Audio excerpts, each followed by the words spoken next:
Hershey's Kisses 300, the season opener for the NASCAR Busch Series, about to begin at Daytona International Speedway. 43 drivers fighting the butterflies, feeling the history of this great place as they get ready to take the green flag. Let's show you the 43 drivers in the starting field. Martin Truex Jr., one of the 9 drivers in his first ever Daytona race, starting on pole position. And while you look at the rest of the starting grid, take a chat with one of the drivers in the field who's got a lot of laps here.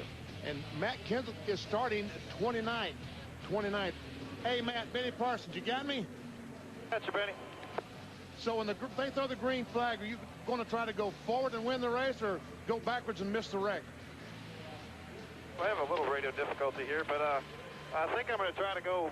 I don't know what I'm going to do. I might just hang out in the back for a little bit and see what happens.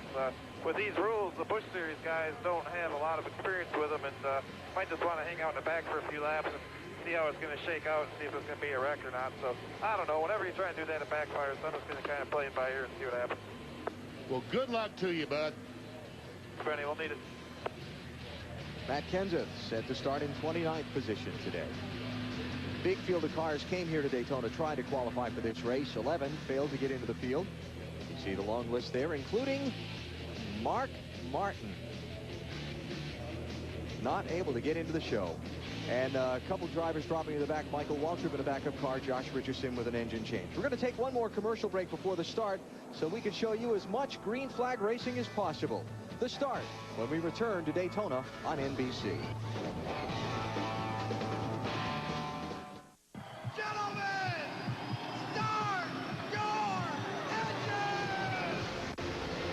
NASCAR is coming to IMAX.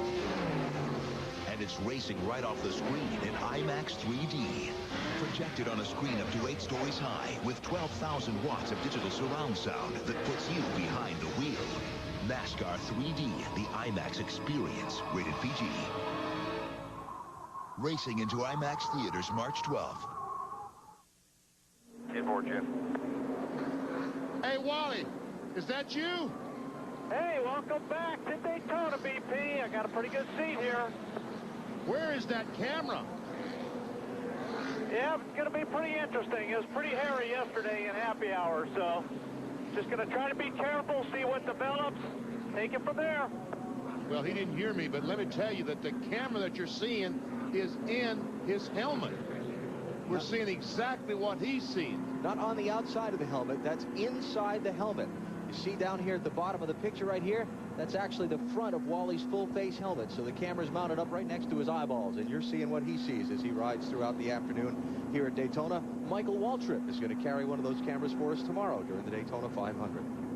Final lap of pacing here before we get the green flag. Let's get some stories from pit road. Marty, you lead off.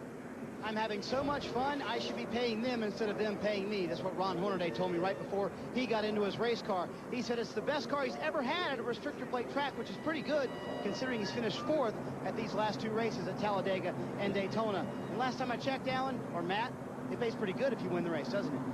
Marty, David Stremming, the 32. He's already made the most out of his qualifying here at Daytona. He starts on the outside of row 2. Now it's down to business and learning a lot of drafting lessons. Yes, he was part of that drafting test session at Talladega with Truex Jr., but he knows today he's got to keep his nose clean, keep the fenders on it, and just learn. Make one move at a time, and it's a lot easier said than done. Dave? Matt, Greg Biffle is the fastest qualifier for the Daytona 500, but that race is tomorrow. He only timed in 33rd best for today's race. Crew Chief Todd Parrott told me he was disappointed looking at all the cars that'll start in front of them. But he also said yesterday's final practice told him the 60 car can lead, and they think Greg Biffle can win. Alan? Thanks, Dave. Greg Biffle going to come from 33rd starting spot in this race. Weather does threaten today. You see the forecast at the bottom. The radar, well, it's not the prettiest looking thing we've seen. So we'll keep the halfway lap in mind as we get closer to it. Now, Dale, you're used to being down there strapped into one of these race cars when it's time to start. You're about to see a whole new side of this Daytona racing. I am, and I'm excited to see it from this side. I know what these guys are feeling right now, which is, again, excitement. They're getting ready to come to the green flag. This should be really exciting. I think this has the makings of being one of the best Busch races we've ever seen here.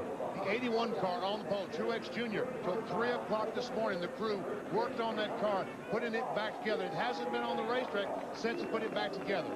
It's the season opener for the NASCAR Busch Series, the Hershey's Kisses 300, and it's underway. Green flag, green flag.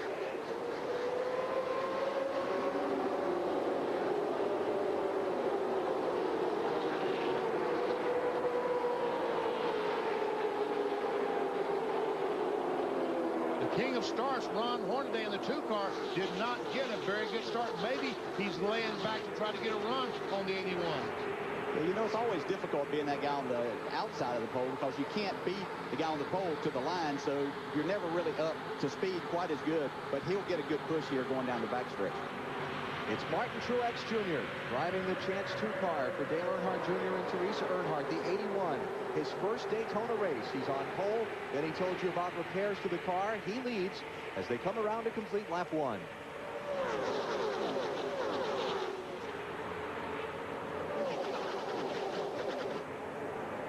Kevin Harvick pushing up to the inside of his Richard Childress teammate Ron Hornaday. Harvick in the silver and orange car to the inside, and Hornaday in the blue number 2 on the outside. Little 3 wide farther back. Jason left for the 00 going to the high side. The red and white car trying to go by Dale Earnhardt Jr. Puts Jr. in the middle. Not a spot you want to be, is it, Dale? Not at all. In particular, not at this point of the race. But there's a lot of times that middle will open up, and you see Dale Jr. taking advantage of that right now, and Jason Leffler headed backwards. So he has no one to go with. All the cars moved down to go with Jr. and left the 00 out to dry. And speaking of left out to dry, new leader, Kevin Harvick just swept around Martin Truex Jr. Harvick is out in front. Oh, man. Here comes Hornaday on his teammate. Well, maybe he'll go back in line and work with him instead of around him. Here comes Jr. and the 8 car trying to go on the outside with David Strimming, the 32. Marty, what do you have for us? Kevin Manning came on the radio when Martin Truex sat in the race car and said, listen, you've got to remember one thing, trying to calm his young driver down. This car should be just as good as it was yesterday. Trust in it, believe in it, and remember how good it was before it got wrecked. That's Dale Jr.'s car. We're on board now. I had a similar situation in the year 2000 here in the very last practice session. We got a little bit close. Matter of fact, it was right at the end of it, and my car got turned sideways down in 1 and 2 and messed up the front air dam. Our guys worked all night, only got a couple of hours sleep, and we were on the pole, and we came back and pretty much dominated that race. So, Martin, I know, is just filling the car out right now, and I'm sure that he'll have an excellent day. See that blue car on the outside lane? Looks a lot like Jimmy Johnson's car in the NASCAR Nextel Cup Series. That is a Hendrick Motorsports car. It's Kyle Busch, Kurt's younger brother, in the 5. This is his Daytona NASCAR Busch Series debut. He's 18 years old, Dale. That's incredible. The young man has a lot of talent. Won the ARCA race here just a week ago, and I was very impressed in watching him that day. He's got a little more competition here today, but he's doing a great job. He's not afraid of anything. Not afraid, not at all. He's got a lot of talent to go with that, too. Matt, how about the 5 car? Lance McGrew could not compliment the driver of the 5, Kyle Busch, enough for how he has acclimated himself to the draft. In fact, after practice yesterday, Kevin Harvick jumped out of his car and ran over to the 5. His team members were a little worried, and then they found out why. Kevin wanted to compliment him on his moves. He said, you made a move, then you made a pass. You made a move, then you made a pass. You didn't do a lot of herky-jerky stuff. You looked almost like a veteran out there. And Kyle Busch said, does that mean that you'll help me tomorrow if I need it? He said, I will, because you look that impressive. Hey, look who's up to 11th. Wally. All right. I guess he decided against the float to the back plan. Yes, he did.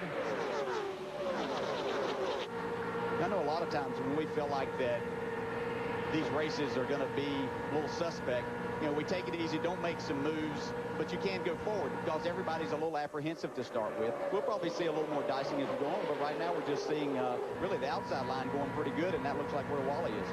People doing a good job just trying to let the race settle in before they get too anxious. That's Johnny Sauter, the car directly in front of Wally. Look at that head move around it. Yeah, you don't realize it. This gives you a great idea and great shot of how rough this racetrack is as you go through the corners and how much you have to work the steering wheel. You're not wanting to do that, but the setups that you have and the bumps that you have here dictate that. Oh. Starting to sort it out single file up at the head of the field. start welding. Working draft. Kevin Harvick leading the line, Wally back in the 11th spot. And our pole sitter, Martin Truex Jr., has fallen back now to 12th. Marty? And it's not because of the car, the aerodynamics of the car. It's because the car's not handling very well. Very loose on the bottom right now for the 81 car. Dave? Well, Kenny Wallace has been complaining to his guys on the radio that there's a miss in the motor. He said it cuts out at 7,200 RPM just as I'm getting to the end of the straightaways. They flip the ignition box, which is an electrical system that helps, that obviously runs the thing. He said it got better for a second and then radioed back in. No, it's still missing. You had a similar problem in the 125 on Thursday, didn't you, Dale? Yeah, we sure did. Thankfully, we've got it fixed now, but we had a problem where the engine mine wanted to cut off coming off the corner. And so it's not a fun deal. We change boxes. Very seldom does that work. Sometimes it is the box, but hopefully Kenny can get that problem fixed here today. Robbie Gordon in 55 puts Wally in the middle. Wally moves up, has an outside lane to go to.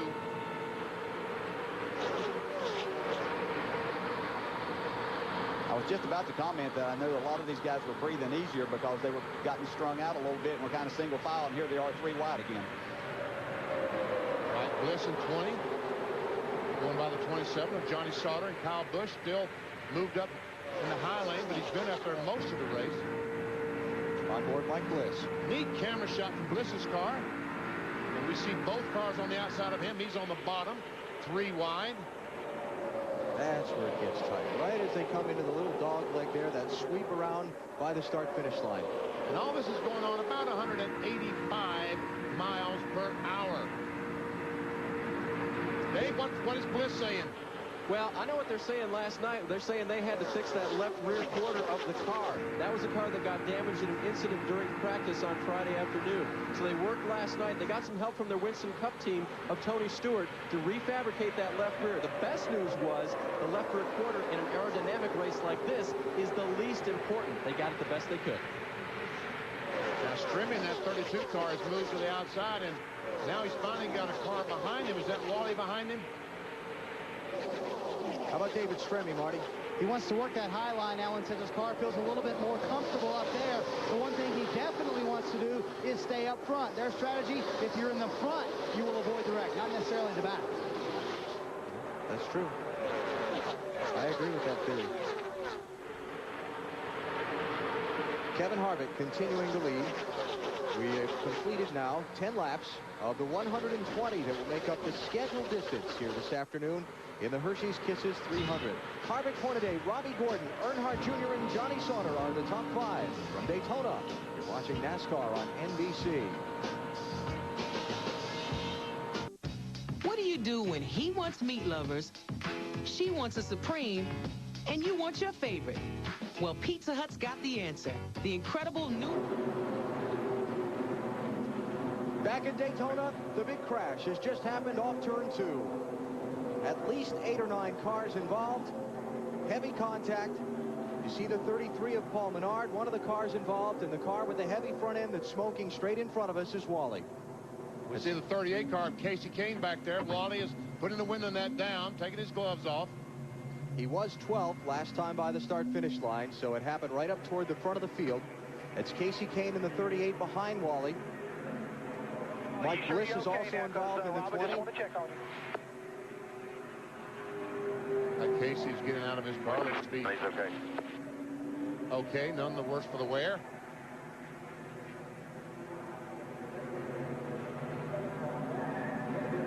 Caution out at the 12th lap here at Daytona. You see the cars down on the inside of the racetrack. Mike Bliss was also involved in the 20 car. Right. Just mentioned that a second ago, VP. He's driving on the apron inside of turn 3, trying to limp back around. There's Joe Nemechek in the 87 coming back around. Now pay attention to Mike Bliss's car here, the red 20 machine. That one.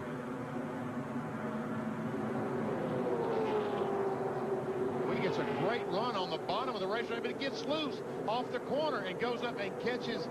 Is that Strimme and Wally? Yeah. Johnny Benson in the 1, Nemechek in the 87.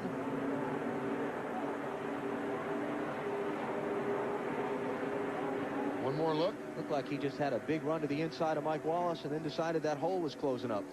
Yeah, a lot of times you get that feel that you've got a push there and you've really got to run and you want to take advantage of it, and then the next thing your car starts to push a little bit off of that corner and you jerk the wheel and then the back end goes out from under you, and then you're in a bad position, as we can see right here. And Leffler almost got him in the 0-0, but Bliss goes back across the racetrack, runs right in the side of Wally. Now he has no steering, and watch him just go straight down and hit the inside wall. He's trying to get it to go the right, but he can't steer the car. He sees the wall coming, and about this time is when you close your eyes, because you're not going to like that. Ouch. It almost looked like the throttle might have been hung on that. You could see the front tires weren't turning there, but he had the brakes on. But wow, that's a hard lick. This happened. There were about 25 cars in this pack, so it happened kind of right in the middle of them. Dave, what about the 20 car? Mike radioed in right after that he was, you saw where he was in the middle of the track. He said, I got in the middle. He said the back end just came around. I don't know what happened, if the air got taken off of it or whatever, but he realized the back end of the car just came right out from under him. So caution out for this crash on the backstretch. At least 6-7 cars involved. Was that Jason Keller in the 22 car? Or was that the 87 of Nemechek went down toward the inside? Couldn't tell. 87, yeah. On board 38 of Casey Kane.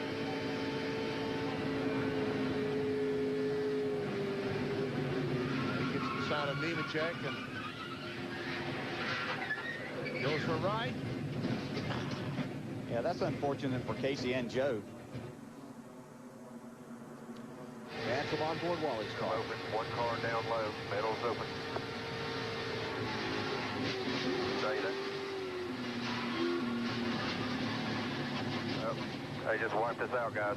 Wally, you okay? The engine wasn't, the throttle wasn't hung, just couldn't stop it. Yeah, it just can't get stopped. Because he'd knocked the brakes off when he made contact with that car.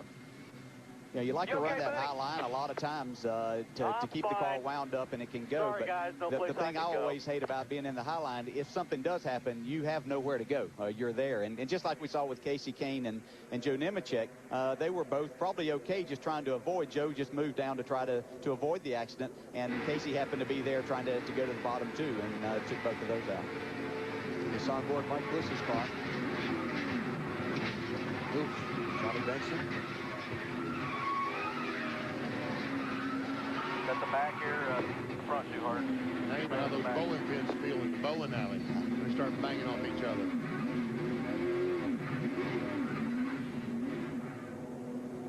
Heavily damaged. So, involved in the crash, 8 drivers. You see the list there. A few of them drove back around to pit road. Johnny Benson, Joe Nemechek, C.W. Smith all drove back around to pit road with some pretty heavy damage to all of those cars. So the crashes happened. As feared, Mike Bliss getting loose in traffic. By the time it's done, 8 cars in a smoking heap on Daytona's back straightaway.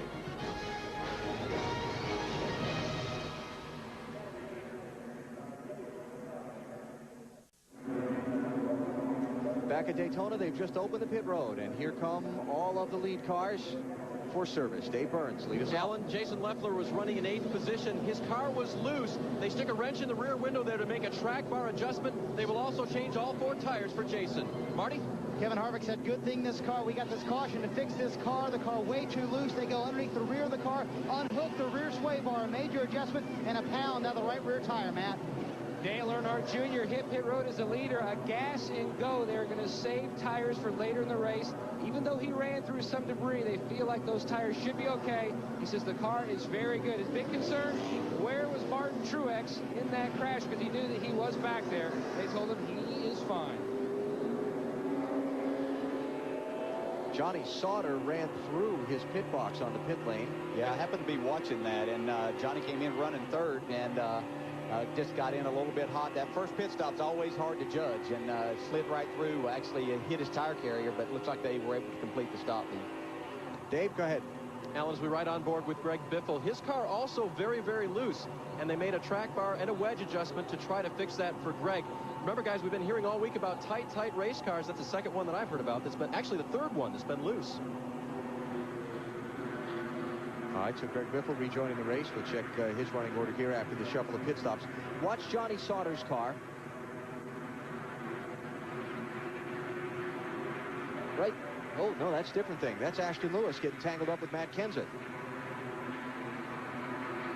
And going around backwards. Here's a 17-year on board with Matt Kenseth as he runs in the back of Ashton Lewis and probably does some damage to his grill, the front of his car. It's tough to pick out where you're supposed to be and easy to drive by it. Yeah, it really is. And you know, you're concentrating so much on your board. Yeah, a lot of times I try every race to make sure that I know who's pitting around me. And my spotter, Bob Jeffrey, does a good job of letting me know who's going to be peeling off in front or if they're going on down. And unfortunately there, Matt was probably just looking ahead and didn't realize that Ashton was going to his pit that quickly. So the new leader of the Hershey's Kisses 300 is Michael Waltrip. We'll reset the field for you as the cleanup continues at Daytona.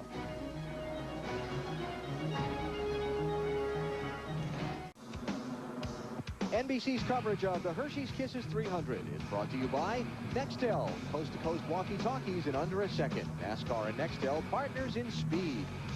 By the new 4 for All pizza. Everyone gets the toppings they want, and it's only at Pizza Hut. And by the new Mr. Clean Auto Dry Car Wash. Never dry your car again.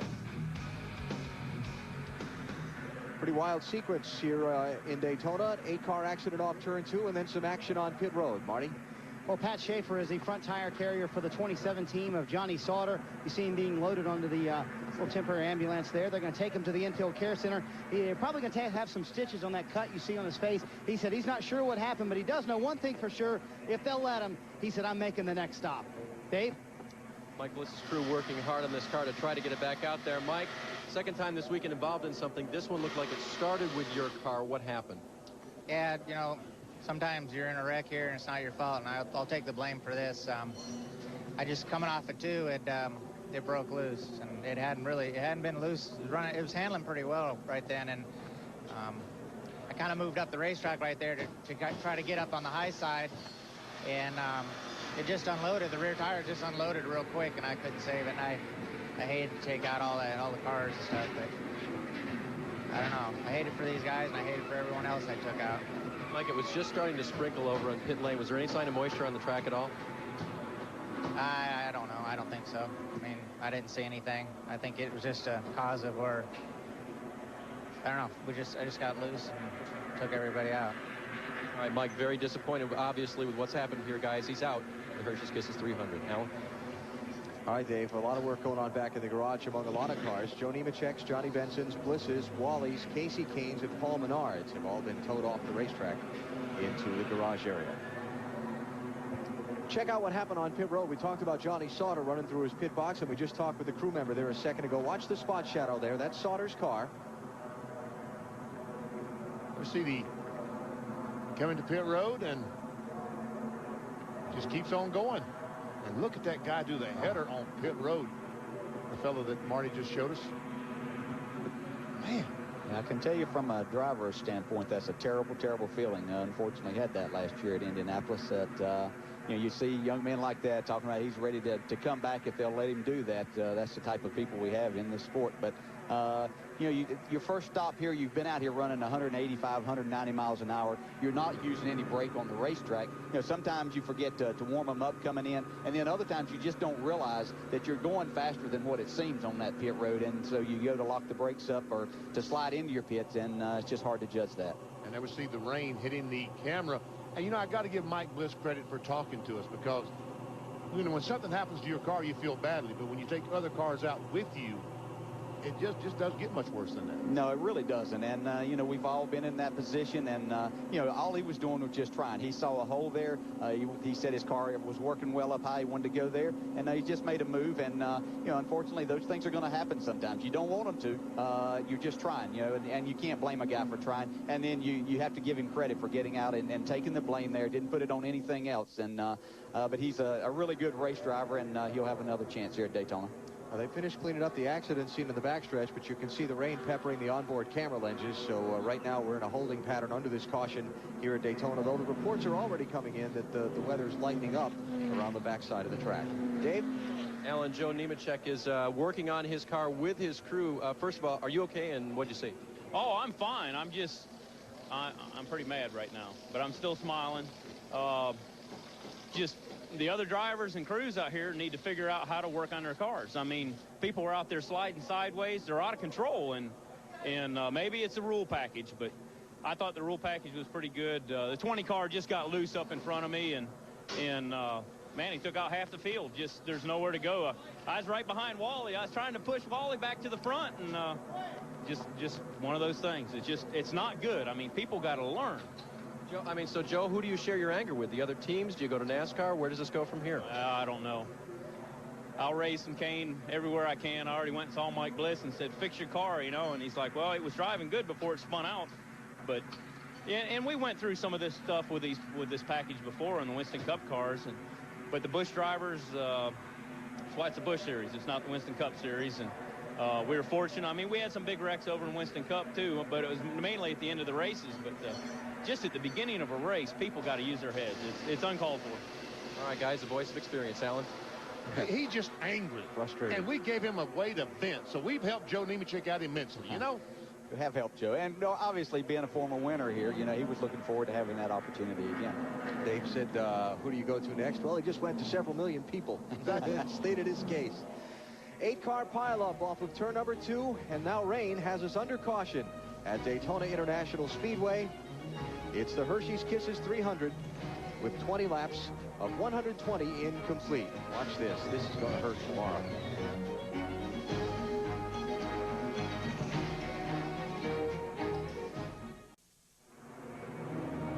Tomorrow, it's the Daytona 500, the Great American Race, and it kicks off with a very special pre-race ceremony, the Nextel Tribute to America. Tune in as Grammy Award winners Lee Greenwood and Leanne Rives join a cast of thousands to celebrate America and the Great American Race. They'll be joined by the President of the United States. Mr. Busch will be in attendance as well. It's the Nextel Tribute to America tomorrow during coverage of the Daytona 500 here on NBC.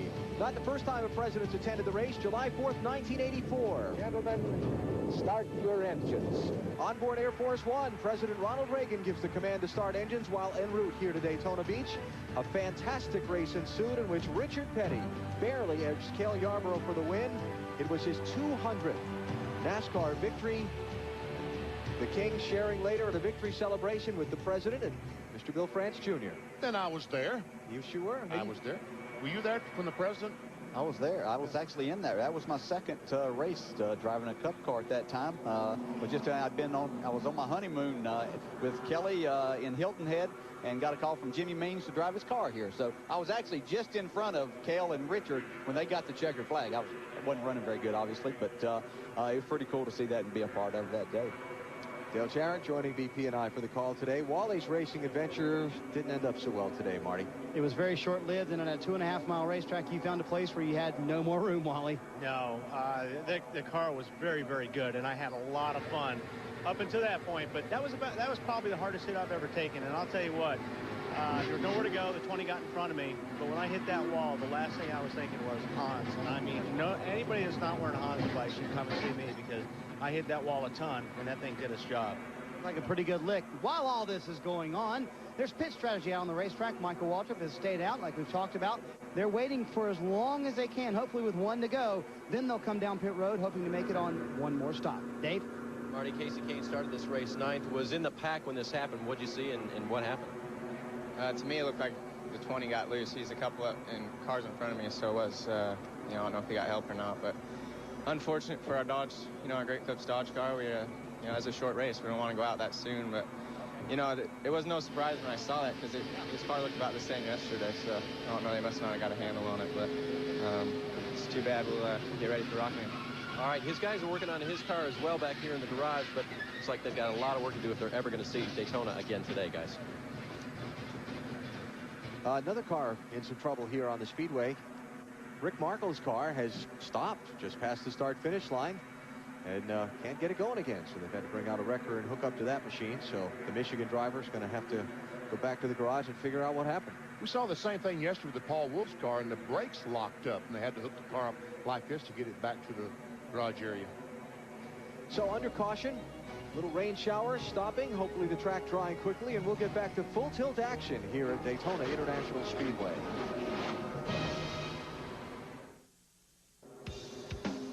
NBC's coverage of the Hershey's Kisses 300 is brought to you by Craftsman, the official tools of NASCAR, available at Sears.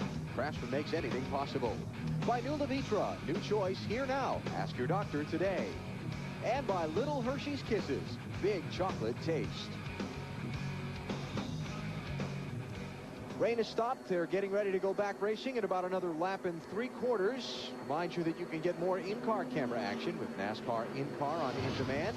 In-car camera channels with virtual dashboards, real-time in-car data, and live team audio. If you got digital cable, call 1-888-SPORTS-IN and order the season package. So you could be riding along, looking at that shot, and listening to the driver communicate with the crew about what's going on. They could listen to you tomorrow, maybe, DJ. They can, yes. Just like me. That's what I do mostly is listen. I talk a little bit occasionally. They ask my opinion, but do a lot of listening. More drivers down in the garage, Dave. Yeah, I think we need to count all the way up to 8 or something at this point. Paul, your 33 was involved. What did you see or didn't you see? Just a lot of 3-wide racing, side by side, and how they're getting kind of aggressive for being so early in the race. And I guess I was on the bottom, Bliss was in the middle, and I guess he lost or something, and just blocked the track, and we just got stuck in the middle of something we didn't do, I guess. No hole for you to go through? No, there wasn't. I tried shooting the gap. There was 2 cars blocking the track, and I just tapped. I think it was Bliss. We just hit just a little bit. Then it started sliding, and we nailed Nemechek pretty good. Okay, both drivers okay, though. That's a good news, Marty. Dave, it's just amazing how quickly this track bottles up. Anywhere for you to go, Johnny, and what was your view out of the windshield? I saw the 20 get sideways up there. I'm not sure exactly what caused that, but it was getting a little loose, and I thought, I saw a little smoke, and I thought, this is going to be big. So, guys just started moving around, really nowhere to go. I mean, most of the guys trying to find holes that are there or not there, and then right when it happened, there's just nowhere to go. I mean, you're going so fast, and like I say, the 20 he spun, and as he was just finishing there, I was down at the bottom. I thought, well, I'll have an okay spot, and then he come down in front, and I just caught his quarter panels. So yellow transfer station Dodge was not doing too bad. I mean, we were just kind of hanging out, got in the wrong line a couple times, and come up through the center there a little bit, and kind of wish I was either further back or further forward, but just nowhere to go. Former series champ out of it early today. Getting set to go back racing here. That is the 87 car, not the 8 car. I can't believe that Nemechek is back on the racetrack. It looked like his car was torn up way too badly to be back on the track, but there he is. Looks like he's up to speed. Well, they were going to come to the green flag this time. They've just added another lap of caution. I'll give you a minute just to update you on the strategy. Michael Waltrip peeled off from the lead and pitted for fuel when they gave him the 2-to-go signal. So you saw Dale Jr. first behind the pace car. He's now the leader. There are others who have stopped as well. So let's take a break here. We'll reset the running order for you and get back to the restart. From Daytona, you're watching NASCAR on NBC.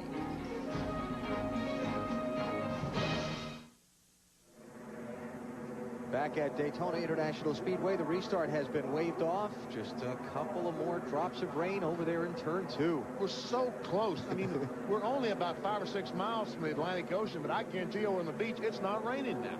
That's Florida. Hey, log on to NBCSports.com. BP's got a preview of tomorrow's Daytona 500 he's written there for you.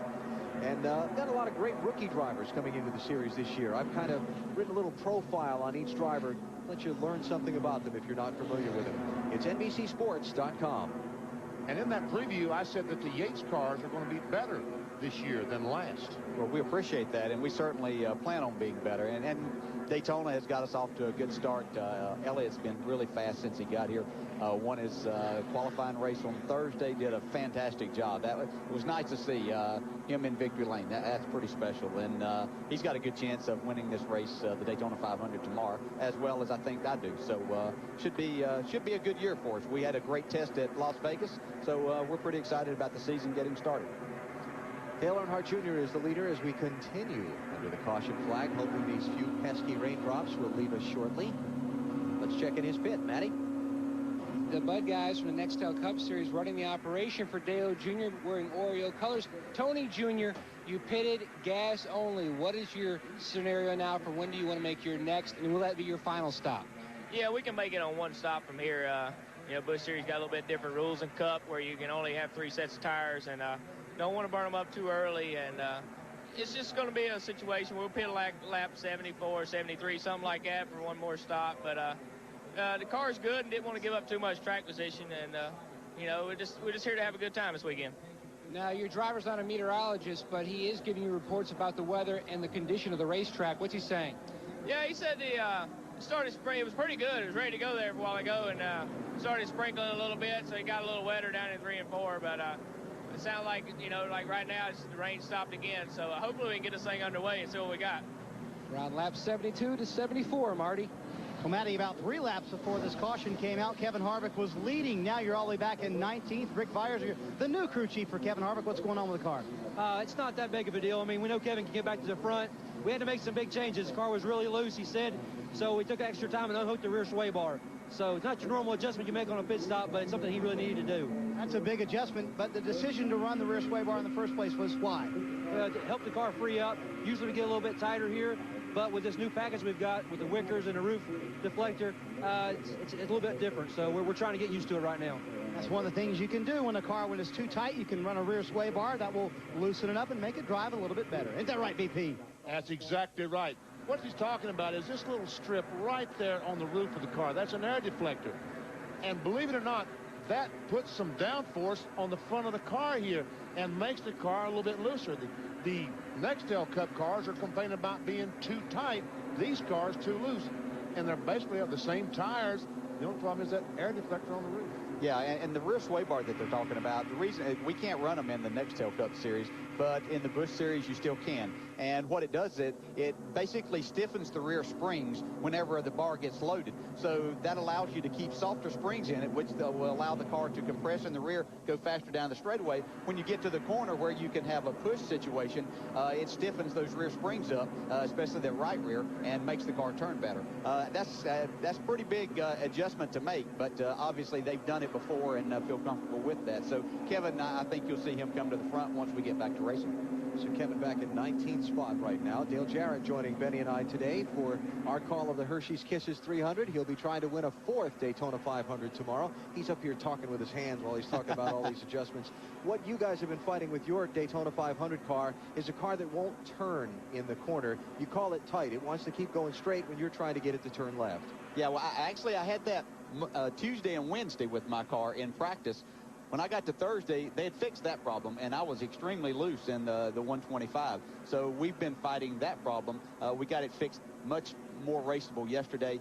This morning, I was back on the loose side a little bit, but we had taken some sway bar out of it and made a couple of other adjustments. So we just wanted to try a few things. But, yeah, most of the cars on our side are tight. We have more spoiler than what we've had here before, so that's getting more downforce on the rear of the car, and there's only so much you can do with the front to keep it down without hurting these tires. So really getting the car balanced is what this is all about, to where you can run fast, but yet keep the tires on it for a long period of time.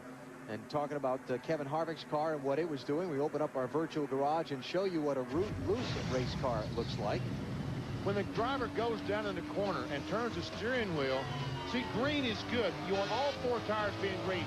But when you turn the steering wheel and the rear tires get too much temperature, too much heat in them, the back end of the car keeps coming out, trying to spin out.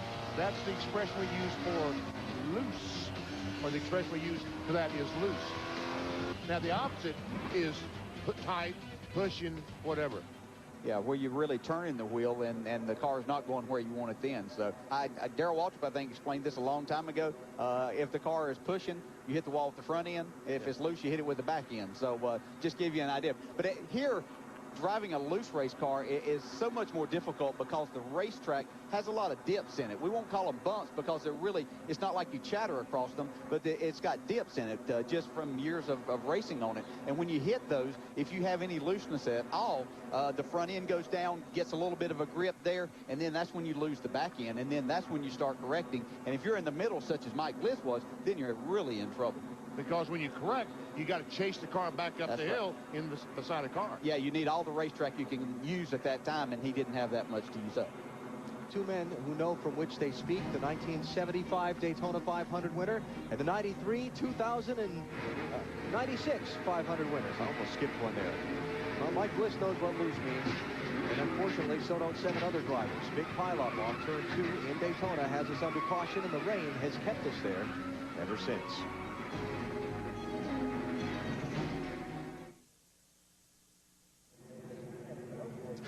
I have 3 words to describe what's happening now here at Daytona. That what they would be? Not too good. The rain is forcing NASCAR to bring the cars down the pit lane and stop the Hershey's Kisses 300. It's not raining heavily, but it's raining enough that they can't race in it at 185 miles an hour.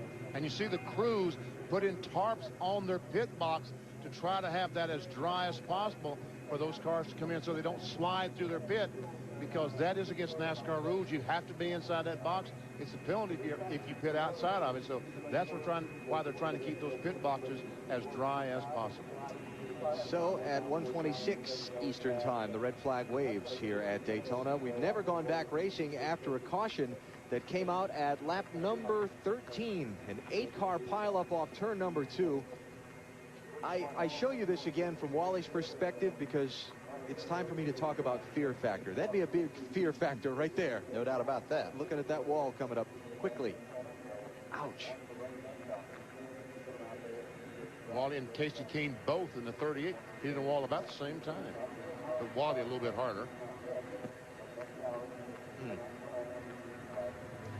And now this is the anger factor here. Yeah, it takes off the steering wheel and just kind of throws it. You have a choice to lay it up there, or if you're really angry, you throw it. So he chose throwing. So it leads me to tell you about Fear Factor, the Couples Championship, Monday night at 8/7 Central on NBC. You won't believe what some people will do to win $1 million. I know what some race drivers will do to win $1 million. The Fear Factor's Couples Championship, Monday night, 8/7 Central here on NBC. That's about what it pays to win the 500, right? A little over $1 million. A little over $1 million, yeah, which is just incredible.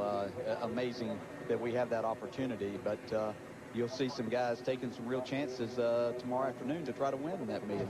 But you know what? I mean, you've won. You have 3 of those trophies on the mantle. But I talked to Brian Vickers, who's 20 years old this morning, and he said, if somebody helps, we were talking about the veterans will not help the rookies very much. And he said, if somebody will help me tomorrow, I said, it's worth some money to them, right? He said, they can have my share. I just want the trophy. I agree with him. I just want another trophy. I could really, if someone hadn't told me how much it pays for the race tomorrow, I probably wouldn't know, because I don't look at the entry blanket and not concerned with that. It's about having those Daytona 500 trophies on your mantle, as you well know. There's nothing like it. We can talk about, you know, all of these other races, but there's nothing like winning the Daytona 500. But on Monday, you pick up the entry blank to see how much it paid if you win. Well, it's kind of nice, yeah. You pick up the paper, and they got those big numbers out there. There's nothing wrong with that. Dale Jarrett's name is on the Harley Earl Trophy for the winner of the 500 on 3 occasions. This was 1993. Yes. Led by Dale Earnhardt coming to the white flag. Yeah, that was pretty special there, past Dale. Then I had to hold him off here for about 23 laps, and he tried everything in the world, but I had a really fast Ford that day. 1996, and then in 2000. I was able to get by Johnny Benson on a restart. Johnny had a fast car, but we had a restart with about 3 laps to go, and was able to pass him coming out of turn 2. And Dale Jarrett going for a 4th Daytona 500 victory tomorrow afternoon. NBC coverage starting at noon Eastern time. Discover Card Countdown to Green. We have a fantastic pre-race show lined up for you, and that's all just before we get the green flag and the beginning of the action. Well, the drivers have been allowed to park their cars and cover them up, and Matt's been allowed to go out and talk with Dale Jr. We'll peek inside Dale Earnhardt Jr.'s race car. First off, give me a grade on your race car at this juncture early on. That's a lot better than it was yesterday. We really didn't change nothing, and TNT Sports welcomes you live to Daytona International Speedway for the resumption of the Hershey's Kisses 300. It's Speed Week's overtime. Rain stopped the race Saturday. Now it's here to be an encore to the Daytona 500 instead of a warm-up act. The star of yesterday's race will play a leading role today. Matt Yoakum is with him now. After the biggest win and probably the biggest celebration of his racing career, Dale Earnhardt Jr. is back to business, leading the Busch Series race. You're trying to sweep the weekend, Junior. Tony Jr. says you've got one more trip in you. Yeah, it's a lot of fun, actually. It's kind of like a bonus race here. Be able to suit up after the Daytona 500 and get some more laps in while everybody else is going home. So this is going to be a pretty neat deal. Got a great car. Hopefully we'll wrap this thing up with a sweep, huh? Real quick, you're trying to get closer to your dad's record of 5 straight in this event. Yeah. I hope I ain't jinxed myself by letting everybody know I was shooting for that, because I try not to tell people my goals because it seems not to do you any good. But it'd be nice to win 5 in a row, if not 6 in a row. He's got a good view right from the front. 37 drivers are ready to resume competition at Daytona at lap 31 of 120. First, they need the command to begin.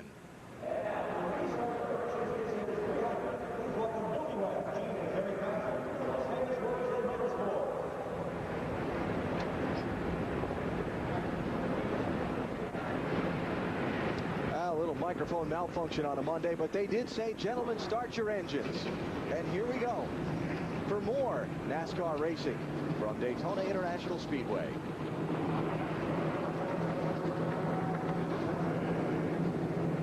Beautiful day here on Florida's East Coast. Sun is out, a little bit chillier than it was for yesterday's Daytona 500, but still a very nice afternoon, especially compared to what it's like in most of the eastern United States. And you see a good crowd has turned out on hand to see today's Hershey's Kisses 300. Let's check down on pit road before we get things back going again. Here's Marty Snyder. Alan, one of the favorites to win the Daytona 500 was Michael Waltrip, but of course he had the vicious crash yesterday. It's probably been replayed more than anything in the Daytona 500. Here it is again for you. Michael going over on his roof several times, tumbling 5 times, and eventually the car ending up upside down. You would think after all that the 6'5" Waltrip would be at least a little sore this morning, but Mikey was not so. In fact, this morning he jogged over to his souvenir trailer, signed autographs for an hour and a half, and then jogged back. Michael Waltrip at 6'5", feeling fine this morning, even after that wild ride yesterday in the Daytona 500. Dave? Marty, I'm back in the garage area. Another guy who took a wild ride on Saturday in this Busch race was Mike Bliss. In fact, he admitted his car started that whole melee that caused the big one here. His team right now waits to work on his car. When NASCAR threw the red flag on Saturday, it required them to stop working on this car. They'd already welded the rear frame back together. Now they're waiting to put a new rear end housing on it, also set the toe to make sure that it drives straight. He's not the only car back here. Paul Menard's 33 and Rick Markle's 68 are also back here making repairs. When they get back out, they know they'll not be running with the lead pack, but they're going to try to keep up the minimum speed to get a finishing position or pick up positions and get valuable points. Alan? And the red flag just withdrawn. You see the crew giving the nod by NASCAR officials that they are allowed to go back to work on their cars. And you'll see how quickly they can get those machines out onto the speedway. Cars are rolling off onto the track here at Daytona. They'll make a couple of laps before they cut them loose under the green flag. May see some pit stops in that time. Alan Bestwick, Wally Dallenbach, Benny Parsons. Glad to be back with you for a Daytona Encore for Speed Weeks 2004. Benny, yesterday was the Daytona 500. Some drivers who finished in the sport's biggest race yesterday, like Dale Jr. and Michael Waltrip and others, coming back today. Can they get up for this race? Well, I mean, it's kind of like playing a day game after the World Series, but I think once they run a few laps and they get that adrenaline going up trying to win the race, I think they'll be okay. And yesterday, this race, of course, the resumption of the action that happened here on Saturday. That race went green a little after 12:30 Eastern time. And let's catch you up on what happened from the green flag to the point the rain stopped it. This was the big moment. Wally, you have a starring role. This was a big moment for me. Oh, boy, I watched this and go. Oh. That's Wally's car, the 88, and bam! Ouch. Yeah, I had no place to go. The 20 got sideways in front of me, and boom, I hit him. Then right here, I tried hitting the gas to try to miss the wall, and I got the car turned a little bit, but the steering wouldn't work. I hit the wall anyway. And once you get on that grass, you had no hopes of getting it turned. No, it was just for the ride. That was an 8-car wreck that started around 11th spot at lap number 12. And the race never restarted from there. They ran almost 20 laps behind the pace car while the rain peppered the racetrack. Finally, they stopped the field, and then the rain really started pouring down. And a little after 4:40 Eastern time, the race was called for the night, postponed until now. So pit road is going to be open as the field comes by behind the pace car.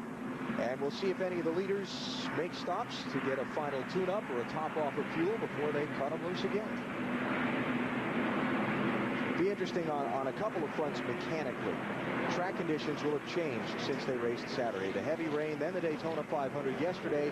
Now the sun popping in and out of clouds here today. Be interesting to see how that might affect the handling. It's very cool today, though. I think that'll help the cars initially.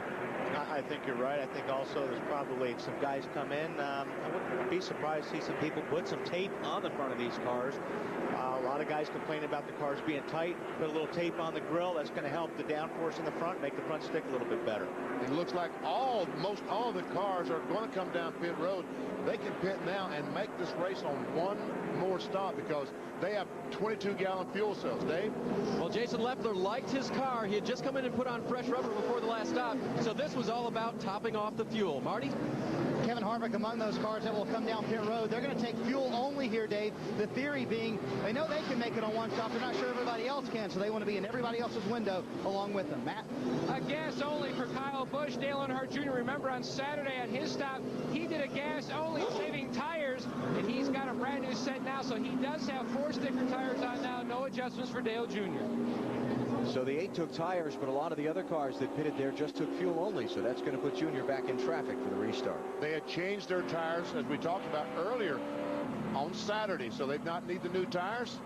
Fuel only, and Junior now goes back in the middle of the pack.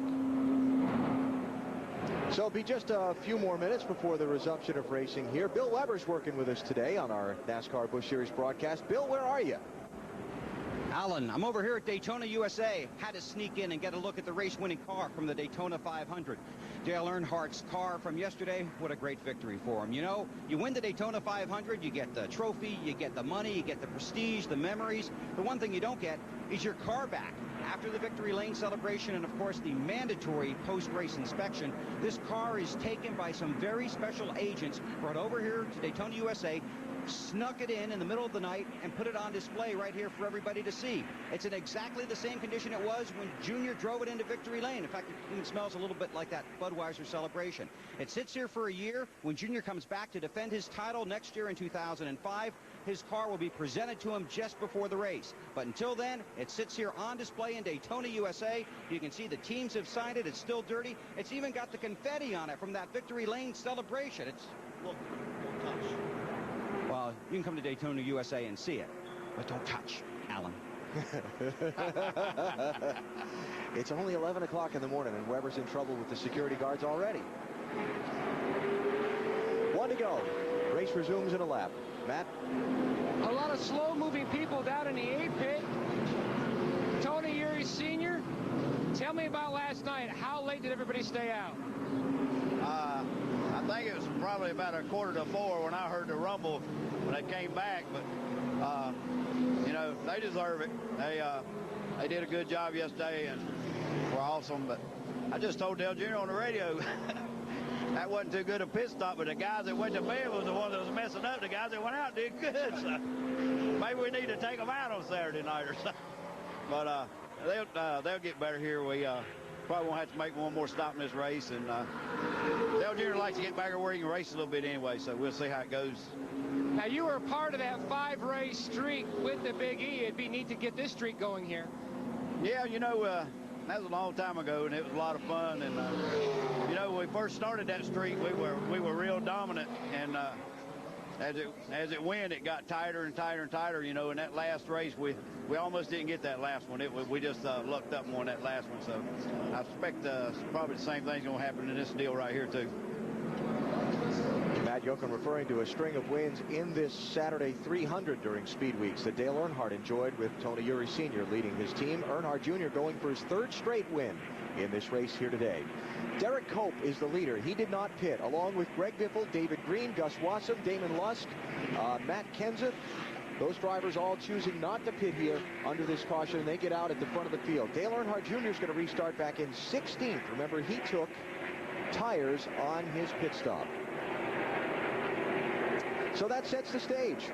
Pace car will be heading off, and we will resume the Hershey's Kisses 300 a whole lot later than when it started, but nonetheless, we should see some great racing here. Glad you're with us on TNT as the green flag waves once again. Oh, Biffle's laying back, trying to get a run. On this restart, Biffle in the second position.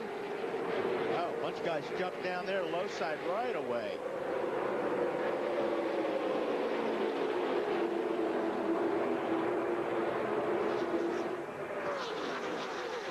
That's Gus Watson, the blue car up on the outside.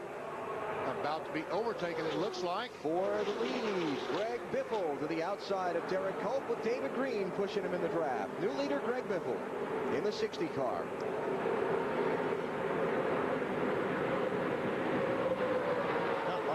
Looked like Derek Cope angled those guys. Oh, traffic jam behind him, too. Behind him, yeah. 3 wide, all 4. 17 car with a big bandage on the right front fender is Matt Kenseth. Had some damage in those opening 12 laps that we raced on Saturday, but you see the crew patched it up.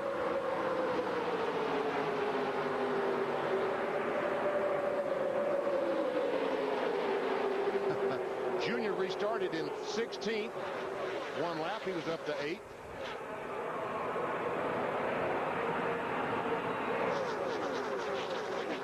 Let's see if he pulls out a line here. He's trying to, but they've got that inside lane crowded up against the yellow line. Yeah. Here's Matt Kenseth. And they're going somewhere, too. That Man, line was going. Ron Hornaday in the 2, going with Kenseth in that outside lane. Michael Waltrip in the 99, down in the inside group. There's Mikey trying to get a backup car. He crashed here on Friday in the last practice session. Had to go to backup. Bump draft there. Hornaday on Kenseth. And we're not exaggerating. They actually do hit each other. Just like he hit Greg Biffle in the 60 cars. He pulled up in front of him. On board the leader, Greg Biffle. Teammates working together. Greg Biffle and Matt Kenseth, first and second. Both these cars leading the race out of Jack Roush stable. Here comes Hornaday. Wow. Paul Wolf in the 6 car. Wow, First time at Daytona, jumps in behind Hornaday and goes for second. What a move he made. How in the world? Bill, what about Hornaday? Man, he's got a super fast car. I just talked to his crew chief, Butch Hilton. Very happy with the car. Hornaday said he could pull up. He wasn't sure how well he'd be able to pass. Now he knows, Dave. Well, and speaking of passing, Bill, the 60 car of Greg Biffle was pretty sure he would get past. He's known all weekend he has a pretty good car pushing people and in the draft, but he doesn't think he can lead that well. In fact, he radioed in just before they went green, or after he took the lead from Derek Cope. Guys, I think I can lead a few laps here, but don't think we have a very fast car. Marty? Dave, if the rain helped anyone, it's Matt Kenseth. They've pitted 17 times to match their number on the side of the car on pit road Saturday under all those caution laps we ran while it was raining. They got the right front fender fixed. I asked Matt before the race, are you worried about that damage, or do you think it's fixed well enough? He said, nah, I just looked at it. It's great. The car will be excellent. So far, so good. And around the outside, here comes Greg Biffle in the 60 back to the lead. That's Kevin Harvick behind him in the push in the 21 car. 00 is Jason Leffler in the outside lane. And Hornaday now racing for third in the 2 on the inside line. Remember that these NASCAR Busch Series cars are running the package the now Nextel Cup Series cars ran a few years ago. They've got the strip across the roof of the car, the roof blade we call it, plus that gurney lip. The extra lip on the back of the rear spoiler. They punch a big hole in the air, and it creates a huge draft. We'll see a lot of shuffling up front all day. It does. I mean, you get a run on a guy, all of a sudden you're like, you think somebody's wrecking in front of you. Oh, trouble! Wow, that was a wreck that just didn't happen. Paul Wolf just simply turned down too quickly and ran across the nose of the 37 car and almost got turned in front of this entire group. Well, he did it going into 3 a few laps ago, and David Green gave him a break. I don't think it's going to happen again. That was the big wreck that just didn't happen. Biffle leads, Harvick second, Leffler third, Hornaday and Kenseth side by side for fourth. Now get to the point where these tires will start wearing off, and these guys will start jacking off the throttle, then start backing off. The cars will move around. Here's for the lead. Let's check out that close call a minute ago. Yeah, you see Wolf here in the middle. Just came down across 37-4. I'll tell you what, that was close. You don't get those left sides on that flat apron here often and not crash. Because it does. It jacks the car sideways, and boy, if you get one save when you get on the apron, but you don't get two. Yeah. So Harvick now the leader. 0-0 of Jason Leffler is second. They're single file front four. 6 car, Paul Wolf. Let's check on him, Matt. You might think he's a little rusty, not from having to wait 48 hours, but the fact that the team fought braking problems during practice. He never had an opportunity to go out during the big drafting practice, the final practice session. He was just going to try to play it nice and easy. A very close call, Marty. Matt, remember Kevin Harvick pitted when we went back to the caution flag here today and restarted 20th when we went back to green. Already he's up in the top 5, taking the lead for a moment as he battles there on the high line. I asked Kevin, are you going to hang back? It would be easy to do that, or are you going to the front? Oh, and we have a crash on turn 4. Paul Wolf finally spun off turn 4, and around he goes. It's going to collect about 10 cars. You could just see when he was in the center of that pack, he was having a hard time keeping that thing in the middle lane. 43 is Josh Richardson. Mike Wallace just crashed onto pit road, scattering somebody's pit crew. 22 got, well, he got in that grass, and that grass is still wet. You cannot slow down in this grass. Martin Truex, Paul Wolf, we called his number earlier. Oh, man. That's Mike Wallace, who crashed into the pit wall after coming out of the wet grass. 77 car, also in it, Donnie Neuenberger. There's his machine. 9 cars. 9 cars in all involved in the crash. Tim Feeta was driving away. 62 of Larry Hollenbeck's driving away. Well, you could just see that coming, Benny. You could. Watch that 6 car in the center. He could. It just didn't seem like he could stay in the middle. He was going down. He was starting up. Oh boy, hit Kyle Busch. And Busch somehow keeps control. And I don't know how Michael Waltrip got through there either. And Junior was under the 6 car, and Wolf tried to come down. Junior was there. He had to go back up. He got the car going back and forth, and just finally could not save it off turn 4. Watch Michael Waltrip in the 99. I don't know how he gets through this thing. Right there. Watch this. Right in front of Fedewa, Josh Richardson. And now I see Mike Wallace into the grass. He'll end up across the pit lane and into the wall, protecting the pit crews from the racing cars.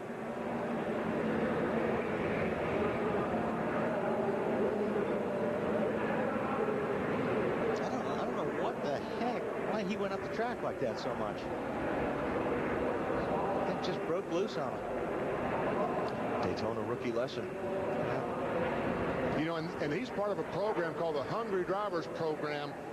And at the end of the year, hopefully one of these 4 drivers are going to use this year would get a free ride. He did not do himself any good today, did he? Coming at you.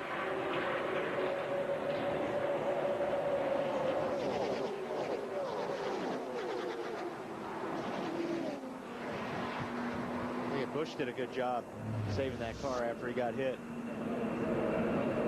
So the 6 car going to be rolled back behind the wall for damage repairs. And now check this out. And this is pretty scary here. Mike Wallace in the 4 car gets turned into the grass, fights it, and watch how he ends up hitting the wall, separating the pit crews from the race cars.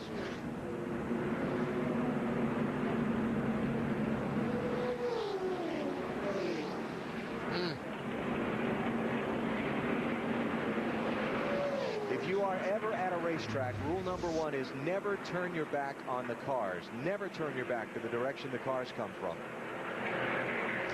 That's why pit crews always have to be paying attention. Another big wreck. Now up to 10 cars are tally under caution at Daytona.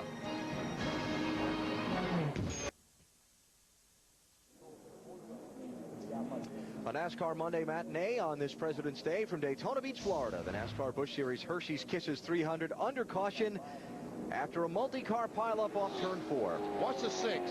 Paul Wolf goes up, gets in the side of the 5 of Kyle Busch, and comes down in front of Timmy Fedewa, and it's on.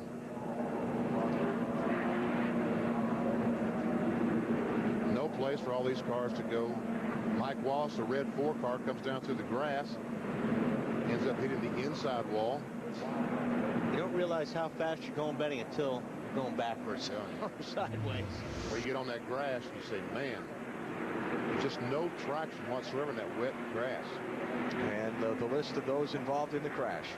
We put Michael Waltrip in there. He got nicked on the side by the Paul Wolf car when he came back across the track. And let's hear from the man who was at the focal point of the beginning of that crash with Marty. He was in the middle lane there, Alan, and the car looked pretty out of control there in the middle. Paul, what happened? Yeah, I'm not really sure exactly without looking at the replay. Everything's happening so fast out there, and and the middle's definitely not the place to be. And I hate to say really what happened. I mean, I guess just the air moving the car around, and I don't know if I pinched up on a guy on the outside and just ran out of room. I really hate it for anybody that was involved in it, and the guys on this team just worked so hard, and it's a really good car. Just really frustrated with the way it ended. Tough break for this promising rookie, Alan. So 10 cars involved anyway in this accident. And if you missed any of Daytona 500 coverage yesterday, Dale Earnhardt Jr.'s big win, encore presentation, TNT, late night tonight, 2 a.m. Eastern and Pacific.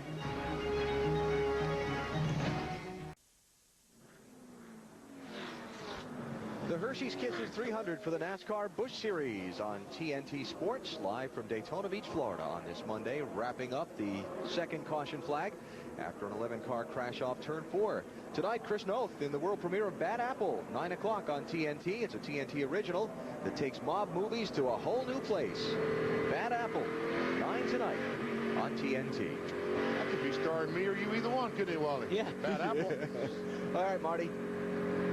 Well, Alan Crucci, Sherry Baxter kind of said, I'm going to leave it up to you, Michael. It's your decision whether or not you think the damage is bad enough to come down pit road. Michael said, well, I think it's fine. They got a little right side damage, but he says, as long as the right front's not damaged, I'm not going to worry about it, Dave. Marty, the 60 car of Greg Biffle came in. His car was just a little bit tight. They made a chassis adjustment, but more importantly, crew chief Brad Parrott told me that they wanted to get in sync with the cars that pitted just after the red. His teammate in the 17, the 2, the 21, the 55, and of course, yesterday's Daytona 500 winner, the 8 car of Dale Earnhardt Jr. Alan? Biffle one of few that did pit under this caution. Remember, in the NASCAR Busch Series, they are limited to the number of sets of tires they can change under the yellow flag. You can't use them up too quickly. The guy's laying back there. I thought you couldn't do that. He can. They say if you have to be within a couple of car lengths. If you lay back trying to get a run, you'll be penalized. But those guys that laid back did not particularly get a very good run. But it may come to pass down the backstretch. Kevin Harvick is the leader. Jason Leffler is second. Ron Hornaday is third. Robbie Gordon took the restart fourth. Kenny Wallace is fifth. Now they're mixing it up for sixth. It's David Green, the Lone Ranger, in that green car down on the inside. Kenseth, Earnhardt, they're trying to work the high side. Earnhardt popping the back of Kenseth's car in a 17. A little bump draft. Now they move down the bottom. And they mix it up for third place. Ron Hornaday gets cut out of the herd. Robbie Gordon in that 55 car moves to the number 3 spot. And for the lead, make that for second. Robbie Gordon on Jason Leffler. Here comes Kenseth in 17 car with a big run. Robbie moves over to block a little bit. Junior is still following this group. He is being very, very cautious today. Patient. He's trying to work his way back to the front. As wild as this race has been between what happened Saturday and what's already happened today, that's probably a good idea. Matt, does he have a problem or just being patient? Under that caution, Dale Jr. was talking to his crew. I tried to stay loyal to Martin Truex Jr. and to Michael Waltrip, but they didn't appear to have something that could really work with me, so I just had to let him go. Now he's got the 5 of Kyle Busch, and Kyle Busch's plan on Saturday before the rains hit, he just wanted to hook up with the 8 and learn. Try to pick up maybe something that might help him. Watching Dale Jr., that's exactly what he's doing right now. Dale Jr. racing for third with Robbie Gordon.